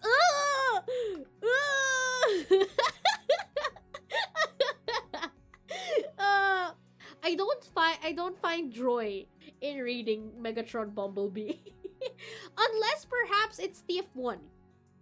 If it's TF1, I think it can work. But it has to be with Orion, or it has to be with Optimus. It has to be with Optimus for it to work. If it's just Megatron and Bumblebee, it will never work. So okay, for the newcomers in chat, we are doing a ranking list for all Transformer ships of it that's currently in this list. There's a few more to go through. And I'm explaining also the reason why I feel like these are where they are based on what I know from their lore, and also going through the little bit of the lore and why fans ship them, essentially. So to consume 24/7 are ships that I regularly read fics of, or I would always look for fics to read of them. Gold Star is when I run out, or like I get tired of consuming these ships 24/7. Oops, where's my... I will use my little pointer. Gold Star are ships that I would occasionally dabble myself into if I grow tired of of consume. It's are ships that I'm okay with, but I haven't actually explored much in fanfiction. Who the fuck thought of this? Give me more. Are ships that I never would have thought until I read of it in fanfiction or Neo 3. No Feelings are ships that are like, they exist. Some of them are canon, some of them are not. I don't really feel anything about them. They're fine existing. In certain contexts, they work. Are ships that I feel like in a certain universe, given the character interactions and the character histories with each other and their dynamics, it works. But in every other universe, it does not work. I'm sure it's cute, but it's essentially toxic ships. One-sided toxic ships. It's only currently being held by Arachnid and Arcee. Ixnay! Ships that I will never fly with. Never, ever, ever. And then the bottom part are ships that I know nothing about. Or at least characters that I am not familiar with, so I really don't have any opinion to go with it. Okay. Megatron Bumblebee next. Megatron Magnus! Holy fuck! Okay. This is like at the very end of Consume and Gold Star. I'll put it at the higher end of Gold Star. So the reason oh my god, IDW. This is IDW. The only way you will understand why Megatron and Ultra Magnus works is if you read More Than Meets the Eye and Lost Light. This is old man Yaoi. Old man Yaoi. Old man retired Yaoi, even. Because by Lost Light, Megatron has now defected to become an Autobot, and his punishment, well, he's on parole. He wants to get himself judged by the Knights of Cybertron, but really it's like a ploy to kind of prolong his life so that he doesn't get executed under the new Cybertronian law, or what the Cybertronians want him to be executed for his crimes against Cybertronians and stuff. So he goes into the Lost Light to extend his life and also find a way to kind of what do you call this? Find a way out of his death sentence. And initially, he finds Magnus kind of irritating because Magnus is very book heavy. Like, he follows everything written in the book, or like the rule book, the law book, down to the point, down to the smallest detail. He's very meticulous about it. And at some point during the Lost Light comic, they find a sort of understanding. Megatron respects Magnus's diligence when it comes to running the ship, because he too is very diligent with running the ship. Magnus likes Megatron because he kind of understands, he sees that he's trying to be better. The more in Lost Light, he sees that he's trying to become better. He sees that he's changed, and he wants him, the kinship that they have as the captains. Well, not really captains. It's Rodimus that's the captain. Magnus is kind of like the secretary, as the counselor, or like the leaders of the Lost Light. They spend a lot of time together. They find a sort of respect and understanding that nobody else can get because of their own what do you call this? Own reservations against Megatron. They also share, they are reading buddies. Because at this point in time in Lost Light, Megatron has returned to becoming an academic. He returned to like reading a lot of poetry, a lot of books, a lot of novels. And Magnus is also kind of an academic as well. He enjoys philosophical talk. He enjoys that, and they find the common ground with that. They kind of fall for each other because of circumstances. That's it. It's really nice. I do think that it is still the best ending. Narratively, the best ending for Megatron in the IDW comics is that he has to die. It's doomed, Yaoi! Doomed! Dome Yaoi, he has to die. Even though he has tried to be better. And he has found... Oh, what did I do? Hold on. Uh-oh. Oh. And he has found people that loved him back and see him for something other than a warlord. However,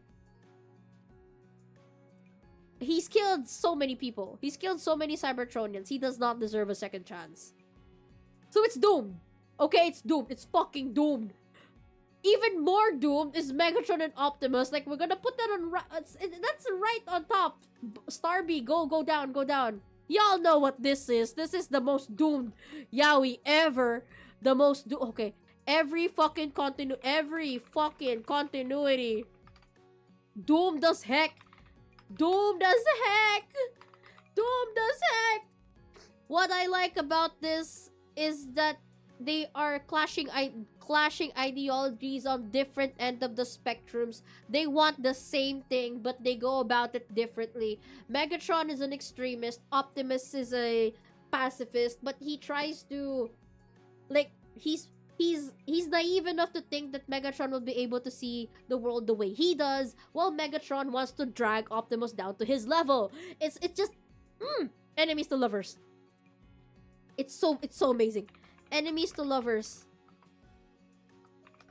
And depending on the continuity, the flavor changes a little bit more. There's a little bit more change to how spicy the lore between these two can get. Which Meg OP is my favorite? I would say, I think the G1 fanfics are kind of nice. Because what ends up happening is that Megatron ends up pining for Optimus, and Optimus just wants this bitch dead. It's great. It's great. The G1, if you go look through like the original, how it went. Hello! Thank you, Maori. Thank you so much. I'm currently talking about Meg OP right now. We're ranking it as like my consume 24/7, my favorite ship in all of Transformers. Like I said, G1, in the original cartoon, Orion Pax was killed by Megatron because he was looting like the warehouse that Orion Pax was working in, and then Alpha Trion kind of reformats Orion Pax to become Optimus Prime to fight against Megatron. So the entirety of the show, Megatron, if you look at it through shipping lens, Megatron now finds an equal that can stand on equal footing with him, that can fight him on the battlefield. So he's pining after Optimus, because like, oh shit, that guy's kinda hot. I like that he can pin me down. I like that he can carry me and shit. Meanwhile, Optimus just does not care about Megatron at all. He just wants this bitch dead. and that's funny to me. What else? TFP.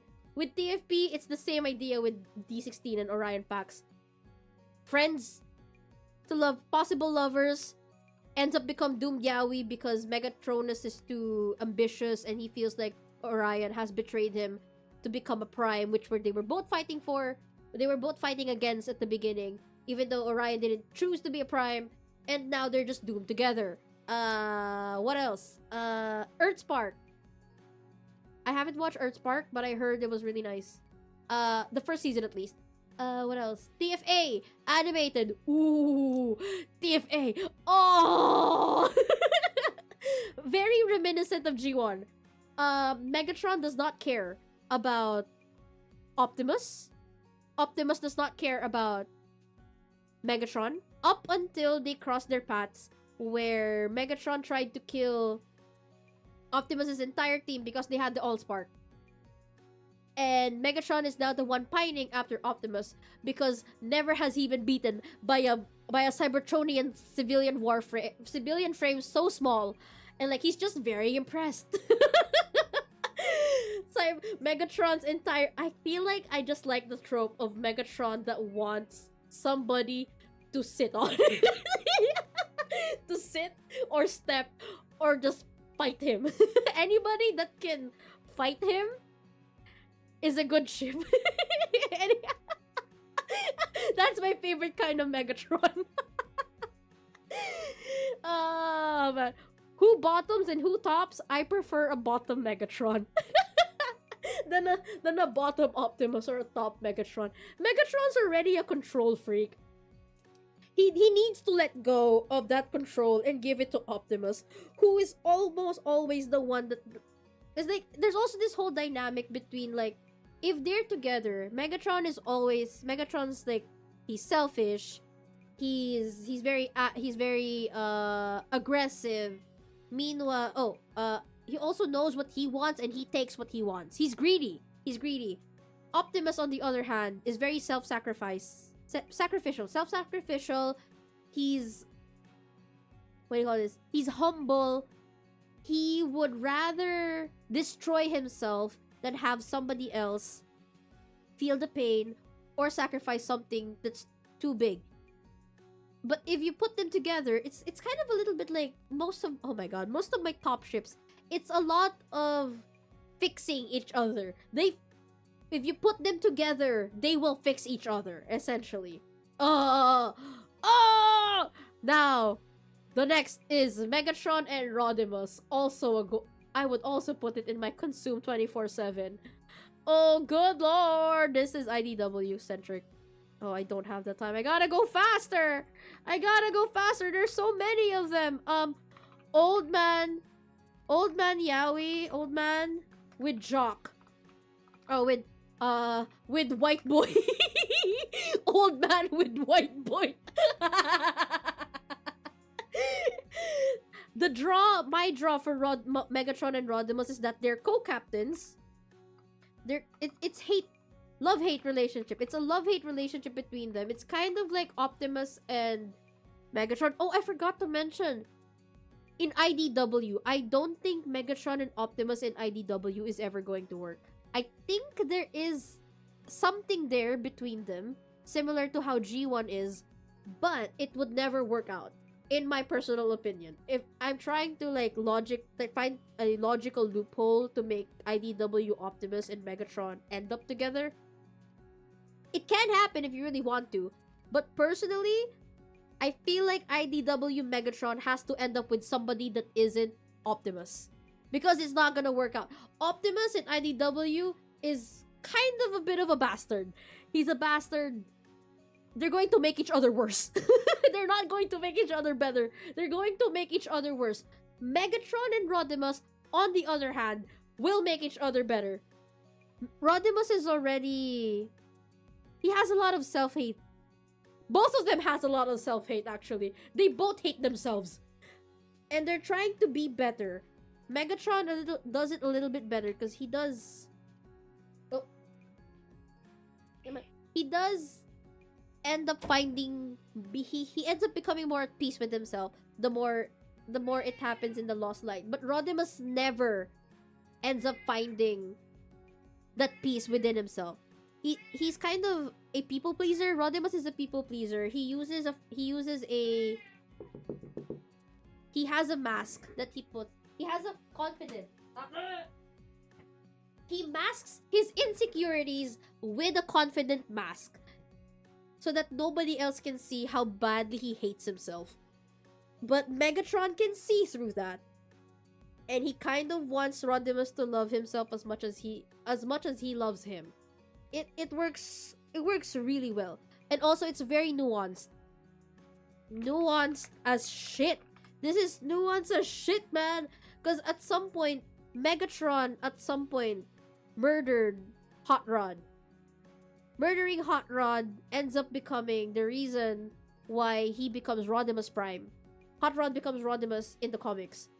And when Megatron goes inside the Lost Light and becomes Rodimus' co-captain for the Lost Light, there was a lot of tension between them. But the more it went on, if you read the comics, Rodimus has a bit of fondness for Megatron and he wants him to actually be happy for once. He doesn't want to let go of Megatron. He's at that point. Like, Rodimus is also very selfish. He's very selfish and he wants to keep Megatron to he wants to keep this happiness that they have. But because he also understands that Megatron has to die, he has to let him go. He's sacrificing his own happiness, even though he knows that like he can be happy with Megatron and stuff like Megatron Rodimus. Now we're going to add. Where is it? Did I put? Where is it? Where is it? Where is it? Where is it? Where is it? I have another one in here. To add to that, you know what? We're gonna do it immediately. Rodimus Magnus, and also where is it? Where is it? Where is it? Where is it? Where is it? Where is it? Where is it? Where is it? Where is it? Where is it? Where is it? Where is it? Where is it? My God! Did I not add it in here? The threesome Mini Megrod. There it is. Mini Megrod. Ito. Hold on. Looking for it. Mini Megrod. Move it up top. Mini Megrod and Rodimus Magnus. Rodimus Magnus. Ratchet, Shockwave. There, Rodimus Magnus. Move it up. Move it up. In the same vein as Magnus Megatron and Rodimus Magnus. Actually no, same vein. Rodimus and Magnus. Okay, wait. Rodimus and Magnus. At the start of the comic, in The Lost Light, Magnus actually doesn't like Rodimus. He thinks he's a bad captain. He can't take rules, and Rodimus doesn't like Magnus because of how much of a stickler he is for rules. While Rodimus likes to break rules. He just he flutters about. He lives life to the fullest. Because again, he's hiding a lot of his insecurities with like bravado and confidence and putting himself in much danger. But then after a certain point in the comics, Magnus kind of understands or starts to understand that the way Rodimus is like this is because of his self-hate. And he kind of starts to also loosen up because of Rodimus. And Rodimus also kind of starts becoming an actual captain because of Magnus. Eto ne. They make each other better. That's the ship, and I like that. There's also this one of the raunchiest fics I have ever read was also Rodimus Magnus. Close to that is the whole threesome that they have.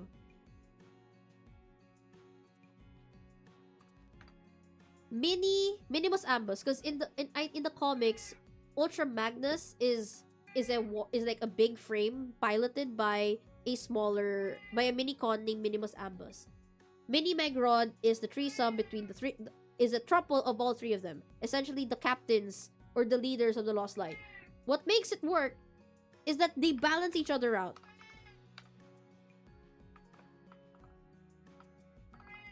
They balance each other out.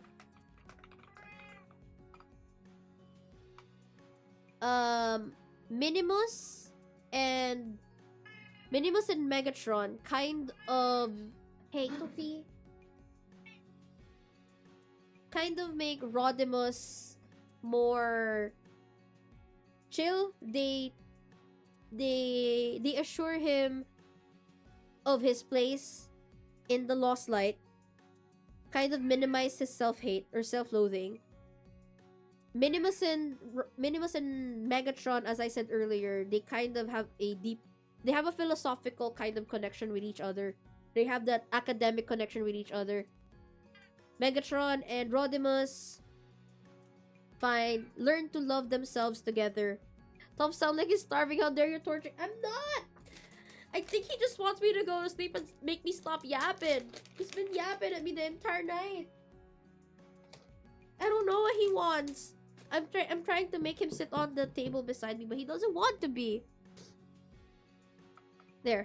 I just really like this ship, Mini Megrod. There's not a lot of fics for them because it's mostly either like Rodimus Magnus or Megatron Rodimus. The Mini Megrod or like Megatron Magnus, not Megatron Magnus is like lower in this lower in this ship triangle. Mini Megarod, there's not even a lot of Mini Megarod. Megatron and Rung. Oh, good lord. I have no idea how this became a thing. I have honestly no idea how this became a thing. This is IDW. He's his therapist. He's his therapist. That's the thing. He's his therapist. And also Rung is essentially Primus, their god. So like I have no idea why there are shippers of this one. So I'm sure it's cute, but honestly I have no idea. I've always considered Rung to be perhaps one of the asexual transformers out there. I do have a couple of headcanons of like which of these bots would not like interface with anybody even if interface was a thing. Megatron and Shockwave. I'm sure it's cute, but I do not see anything in this. Oh, in certain contexts, I guess it would work. In certain contexts, it would work. Particularly TFA. Looking at this, it is TFA. Okay, it's TFA. It's TFA. This would work in TFA. Because the role of Shockwave in TFA is kind of like Soundwave's. He is Megatron's closest lieutenant, barring Starscream. TFA Soundwave is not actually a Cybertronian. He was created on Earth with Earth technology and just Cybertronian Allspark. So he wasn't initially a Cybertronian. That role, the communication officer role, ends up becoming Shockwave's role, and he's a double agent for Autobots and from in the Autobot side as a Decepticon. Shockwave is extremely loyal to Megatron. I have read fics. I don't know what the outside lore is of TFA besides the show, but I have read fics where they mentioned that Shockwave and Megatron and Shockwave are probably best friends. Best friends? Best friends. Okay, Megatron Soundwave. Oh, fucking hell yeah, Gold Star, bitch. Gold Star. Gold Star. Oh, this one. This is IDW and Skybound. Most of all. And oh, maybe even TFP. TFP. There. Loyal as shit. They're attached to the hip, man. Attached to the hip. Megatron would do anything. Would do anything for each other. Would do anything for each other. It's a little bit abusive. Emotionally abusive, I would say. Not in the point that Megatron would abuse Soundwave like he would Starscream, but it's very emotionally manipulative in Megatron's case. Soundwave, on the other hand, is just too blinded. He just loves this man too much. He's too loyal. The Megatron Soundwave fanfics are like amazing. A little angsty too, because the best fics that I've read with Soundwave in them is when he when he realizes that Megatron is way down into the deep end. Like, he's not the person that he fell in love with and stuff like that. That's the best kind of Megatron Soundwave I've ever read. Oh, I will tell you about the best Meg Soundwave, Meg Op, or Soundwave Optimus Prime fic I have ever read. What's this? We're halfway through, and it's 11:38. I have to run through this really fast. You have missed so far a lot. There are a lot more to go, but I'm currently explaining why Megatron and Soundwave ship is like a gold star. Cause in the continuities of IDW, Skybound, and TFP, Megatron and Soundwave are essentially ruler and knight, like king and knight. They're attached to the hip. They would do anything for each other to protect each other. In IDW, the reason why Megatron fucking surrenders is because Optimus was not joking when he said, I will fucking kill Soundwave if you don't surrender now. And then he fires a warning shot that hits Soundwave in the head, and Megatron was like, okay, alright, I will surrender.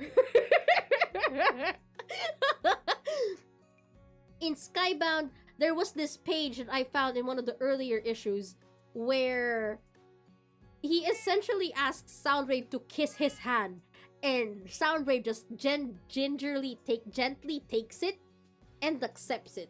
Like, In Transformers Prime, Soundwave would rather die than sell out Megatron. That's how loyal he is. Oh my god, they would do anything for each other. Megatron and Skywarp. Not gonna lie, I have no idea why this is a thing. Absolutely no clue. I think this is IDW though. IDW. Absolutely no fucking clue why. Or G1 as well. Maybe G1 as well.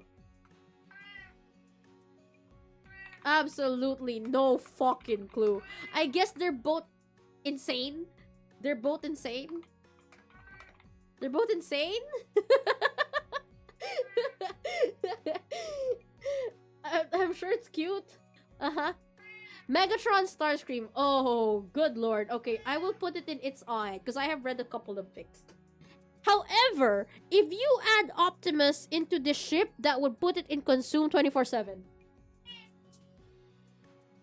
What do you want, baby boy? I'm playing with Toki for a bit.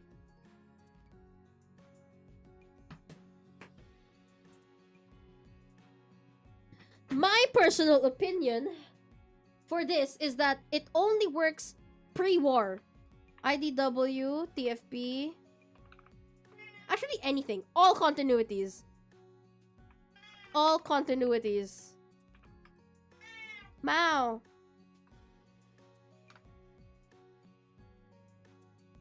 All continuity only works pre-war.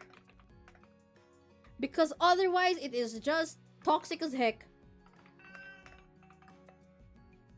It's very toxic. You know how Starscream tries to one-up tries to kill Megatron all the time. Like, where is the love in that? Is that what you consider foreplay? I guess in some fan fiction it is their foreplay, but like in the grander scheme of things of the literary works I want to read, the dynamic that they have canonically does not work as a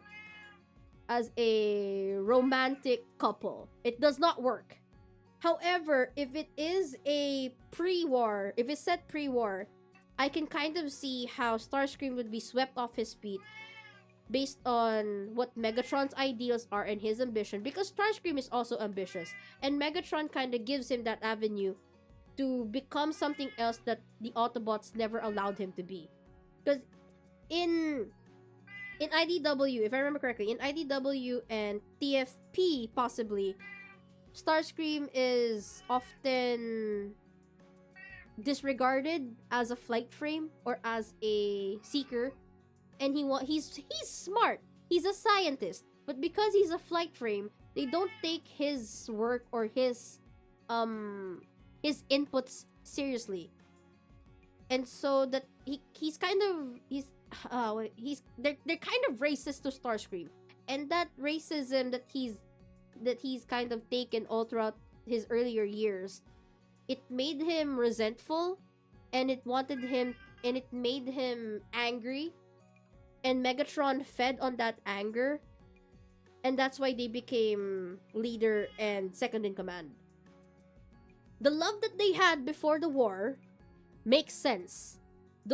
And how it kind of soured while the war was happening, because Starscream, what Megatron might have promised Starscream just never kept happening. They're divorced. That's it. That's the dynamic. They're fucking divorced. Not in the way that Optimus and Megatron are divorced. They're just divorced because they fell out of love. Starscream mostly. Starscream fell out of love because Megatron just was not doing things that he promised that he would do for him. And Starscream also thinks that Megatron lost his way. That's it. That's it. Megatron Tarn. If you like abuse, then yes. IDW. If you like manipulation and abuse, then yeah. Yeah. A lot of Megatron Tarn fics that I've read is Megatron weaponizing Tarn's idolatry, respect for Megatron. So it's I would put it like it's a cute, but like I wouldn't normally read it. It's cute.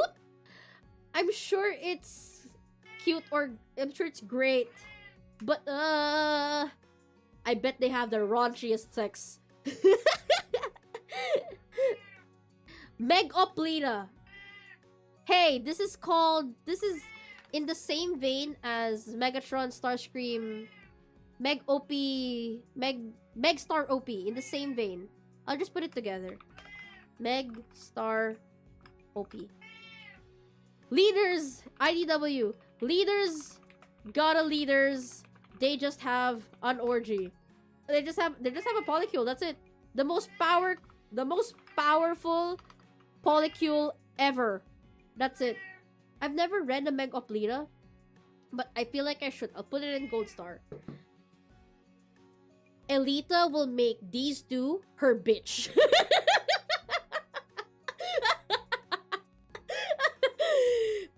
Elita will dummy mommy her way into Meg OP's throuple. Come here. Come here. Can you please let me finish the stream, Sophie? Oh, God. Let me finish it. Okay. Misfire in Fulcrum. This is IDW. I don't really feel much about it. Feel much. I can't type.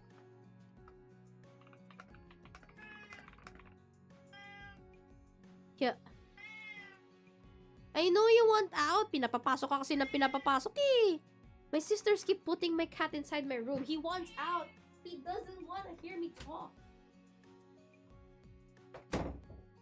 Ayan eh. Ah. Okay, I'll just pull it in no feelings whatsoever. Nautica and Velocity. An IDW ship. IDW ship. Strong women. Women. Smart women. IDW, both smart. I think they're both doctors. Smart Willowa doctors. Might be one-sided, actually. Might be one-sided. Might be one-sided. I would put this in... It's alright. I don't really care much about it. Actually, yeah, no feelings. I don't really feel much about it. A little bit higher. Maybe right here. Optimus RC. Ixnay! This is TFP. This is TFP. Based on the picture, this is TFP. That is a big Ixnay. That's his protege. That's his daughter. No, not allowed. In the same way as like Bumblebee RC and Optimus RC. Not fucking allowed. Optimus and Black Arachnia. Oh, good lord. I'm sure it's great, but this is TFA. The history here is back when they were in Autobot camp or military camp, Optimus and Black Arachnia, who back then was named as Elita 1, I would say, along with Sentinel, they were kind of a team, all three of them.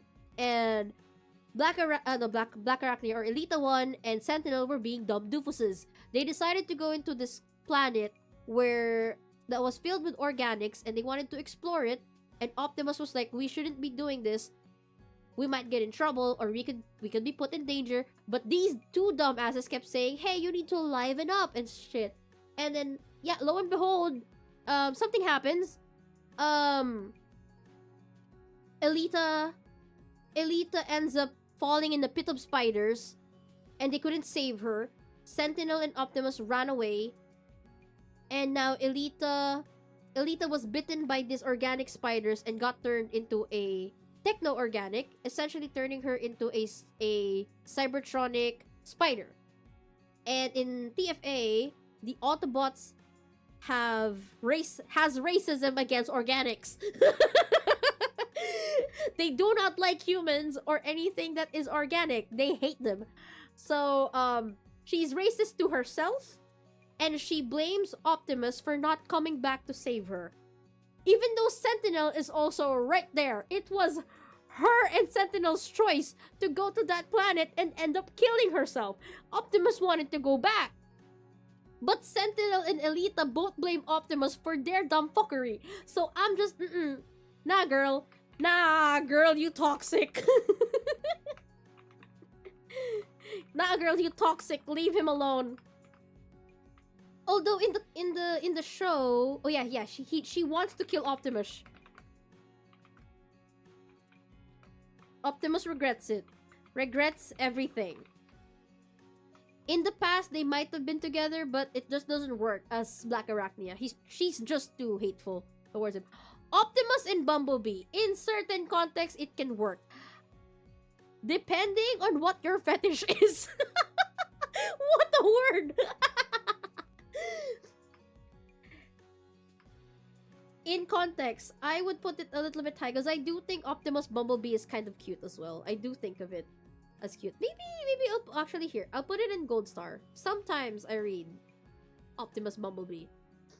Alright, I'll put it behind Megatron Starscream. It's kind of like the same vein as Megatron Starscream. It's like the lead, the first in command and then the second in command. Even though Bumblebee is not the second in command for the Autobots, he is most often put into the position of the successor of Optimus Prime. Not in the opposite end of Rodimus or Hot Rod. It's between Bumblebee and Rodimus or Hot Rod. But it's most of the time it's Bumblebee. Anyway, certain continuities it can work. In some continuities it doesn't, like say TFP, it doesn't work. I also think it doesn't work in TFA. However, it works in IDW. Oh, no. I also don't think it works in IDW. It works in G1. I think that's where it mostly works. Works in G1. Works in G1 and Continuity Soups. Continuity Soups is essentially Fanon's own continuity. They don't follow a single continuity. It's just an amalgamation of every continuity put together. And it works for them. Continuity Soups, it's old man, young man, kind of yaoi. That's the appeal. A little bit of taking care of each other. It's a lot of that. It's a lot of domesticity between these two. Optimus Elita. Power fucking couple, man. Also doomed. Doomed as fuck. I think this works for War for Cybertron?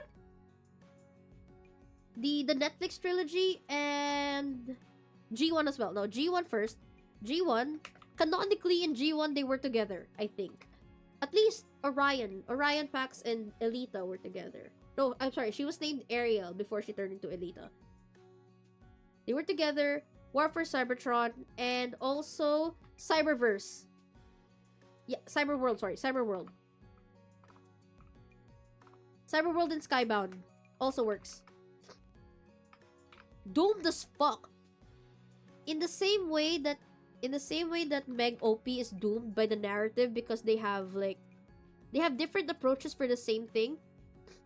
Optimus Elita also breaks down as a couple because of it. Optimus is not willing to do what needs to be done to save the Autobot cause or Cybertron.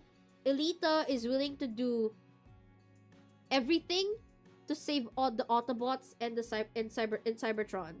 Maybe even going as far as the level of Megatrons. They still want the same thing, but Elita is way more she feels like Optimus is not sacrificing enough.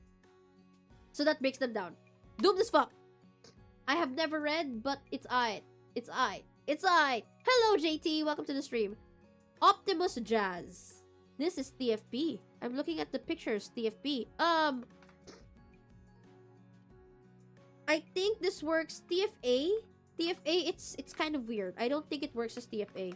No. No, it doesn't work for TFA. For TF G1 and IDW, I think it might work. But I don't see like the appeal to it. I don't see an appeal. So no feelings for me. It's rating my Transformer ships. It's rating Transformer ships. Maybe? Continuity soups, it's just hot. Continuity soups, again, it is fanon understanding that Jazz is promiscuous as fuck. He's kind of like James Bond. He will sleep with anybody as long as it benefits his intelligence gathering. In continuity soups, I feel like this would work best. Works best. Because Jazz is perfectly willing to relieve Optimus of his stress by literally sleeping with him. At least that's it is in fanon, so no feelings. Knockout and Optimus Prime. Oh, good lord, TFP. This is from Transformers Prime. Canonically, Knockout thinks Optimus is hot. He has catcalled him for being a big boy. Canonically, catcalled Optimus Prime for having big wheels. Do I think it would work out? There would be no feelings. No feelings involved. No feelings involved. No feelings involved. I feel like Knockout would fall for Optimus, but Optimus would not. It's one-sided. It's one-sided. He would have a crush. He already... fuck it. He already has a crush. He already has a crush on Optimus.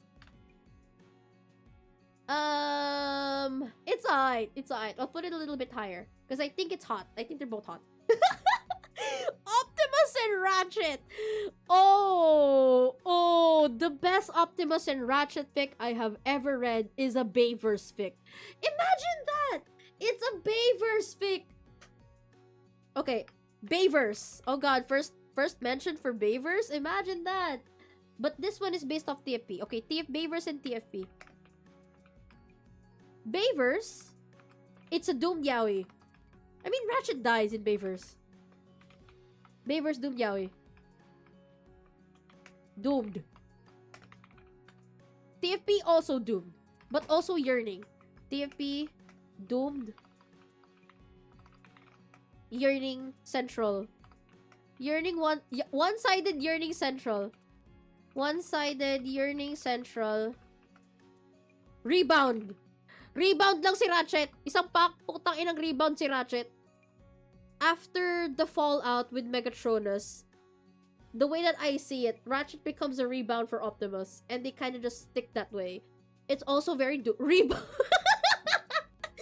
Rebound siya. Bayverse is doomed, cause like, you know, Ratchet dies. The best Optimus Ratchet fic I have ever read was also a doomed narrative in Bayverse.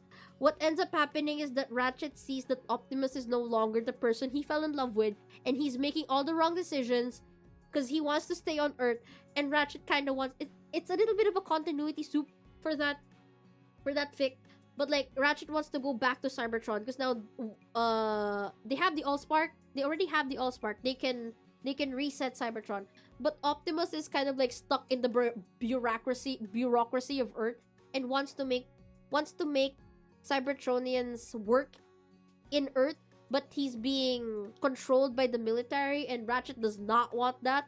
So he moves away and starts his own kind of colony with a bunch of Decepticons to leave Earth and revitalize Cybertron.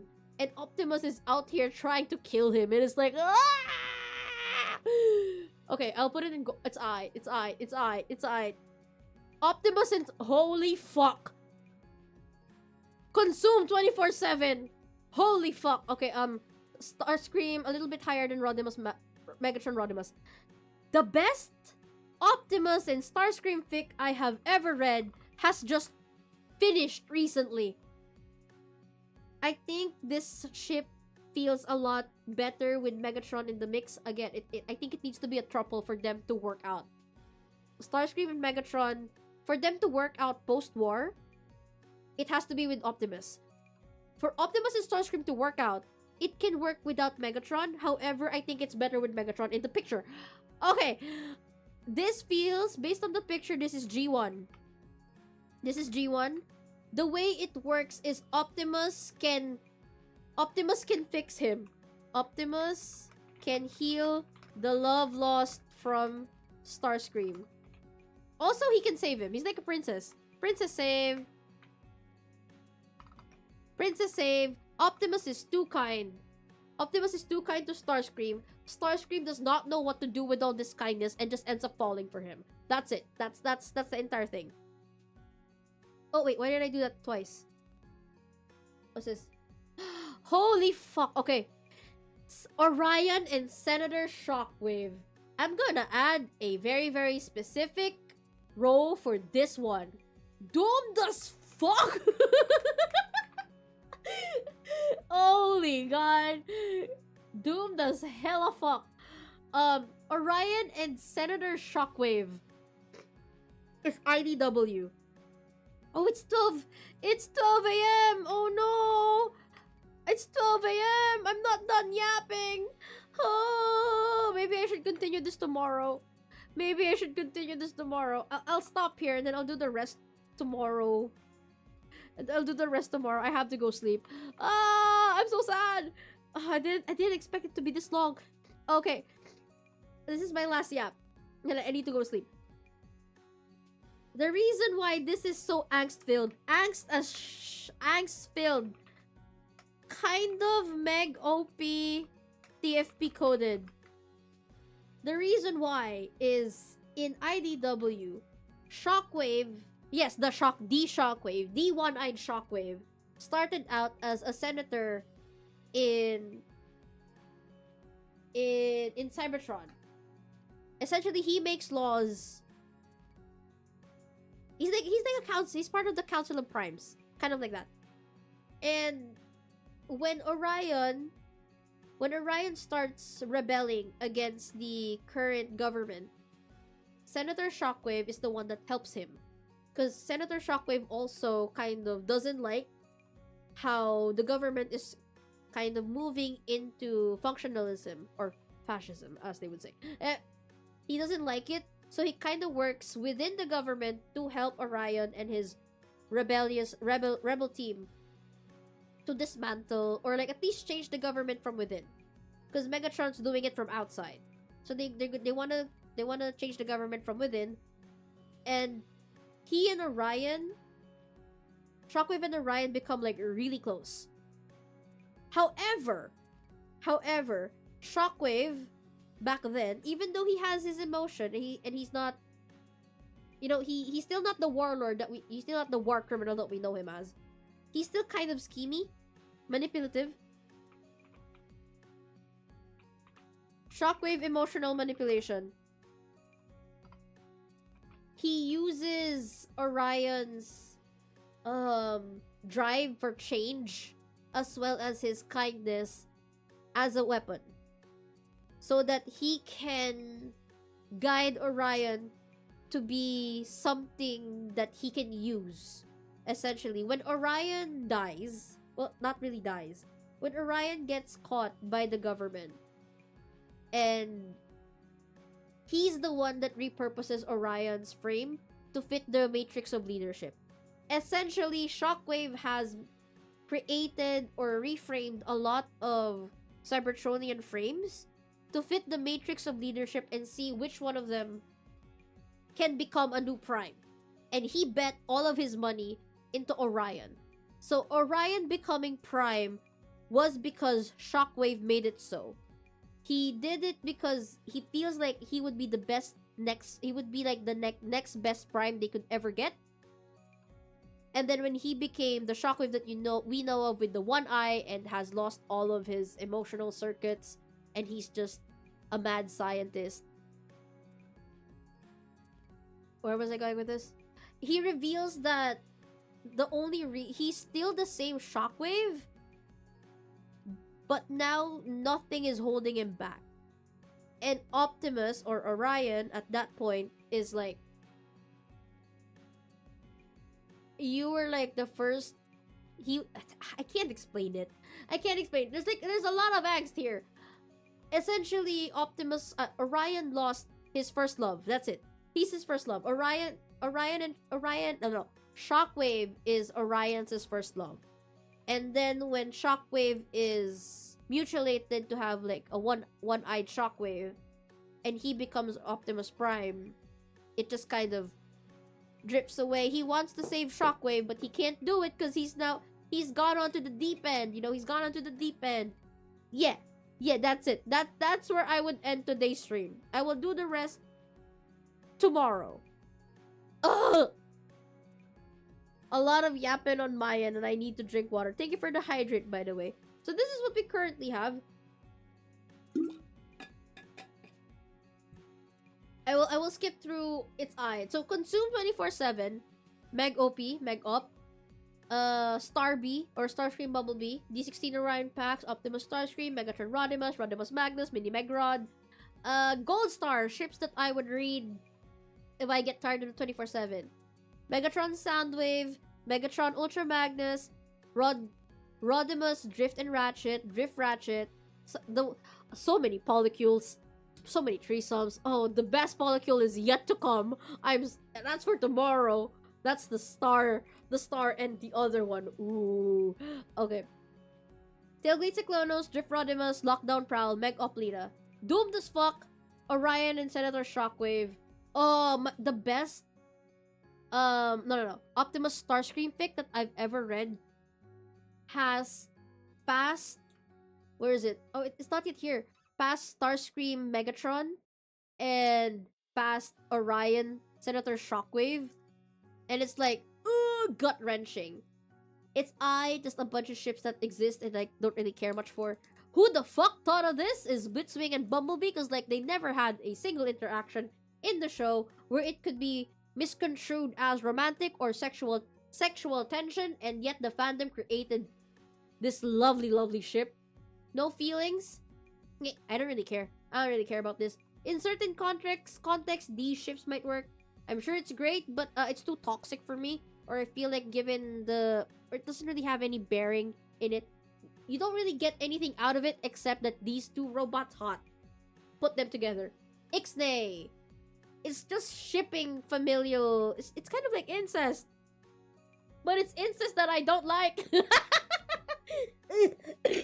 Oh god. The only way incest is actually hot is if they're twins. That's it. That's my hot take. But if they're not, if they're like older brother, younger brother, or like younger sister coded, then I don't want it. I don't know who these are the ships that I am not entirely familiar with the iterations or the bots that they have in this ship. So yeah, that's it. I will see you all again tomorrow for more ship talk. I guess I will have to move my streams another day because of that. No biggie. I can deal. Alright, let's go see who we can raid. Hold on, let me just turn this off. Boop, and then make myself bigger again. Put you here. Boop, boop, boop. Ah! Thank you for the surprise. I've been shocked by the big shaku. How are you doing, Silas? I'm about to end stream. Oh, thank you for the hydrate as well. Glug, glug, glug, glug, glug, glug, glug, glug, glug, glug, glug.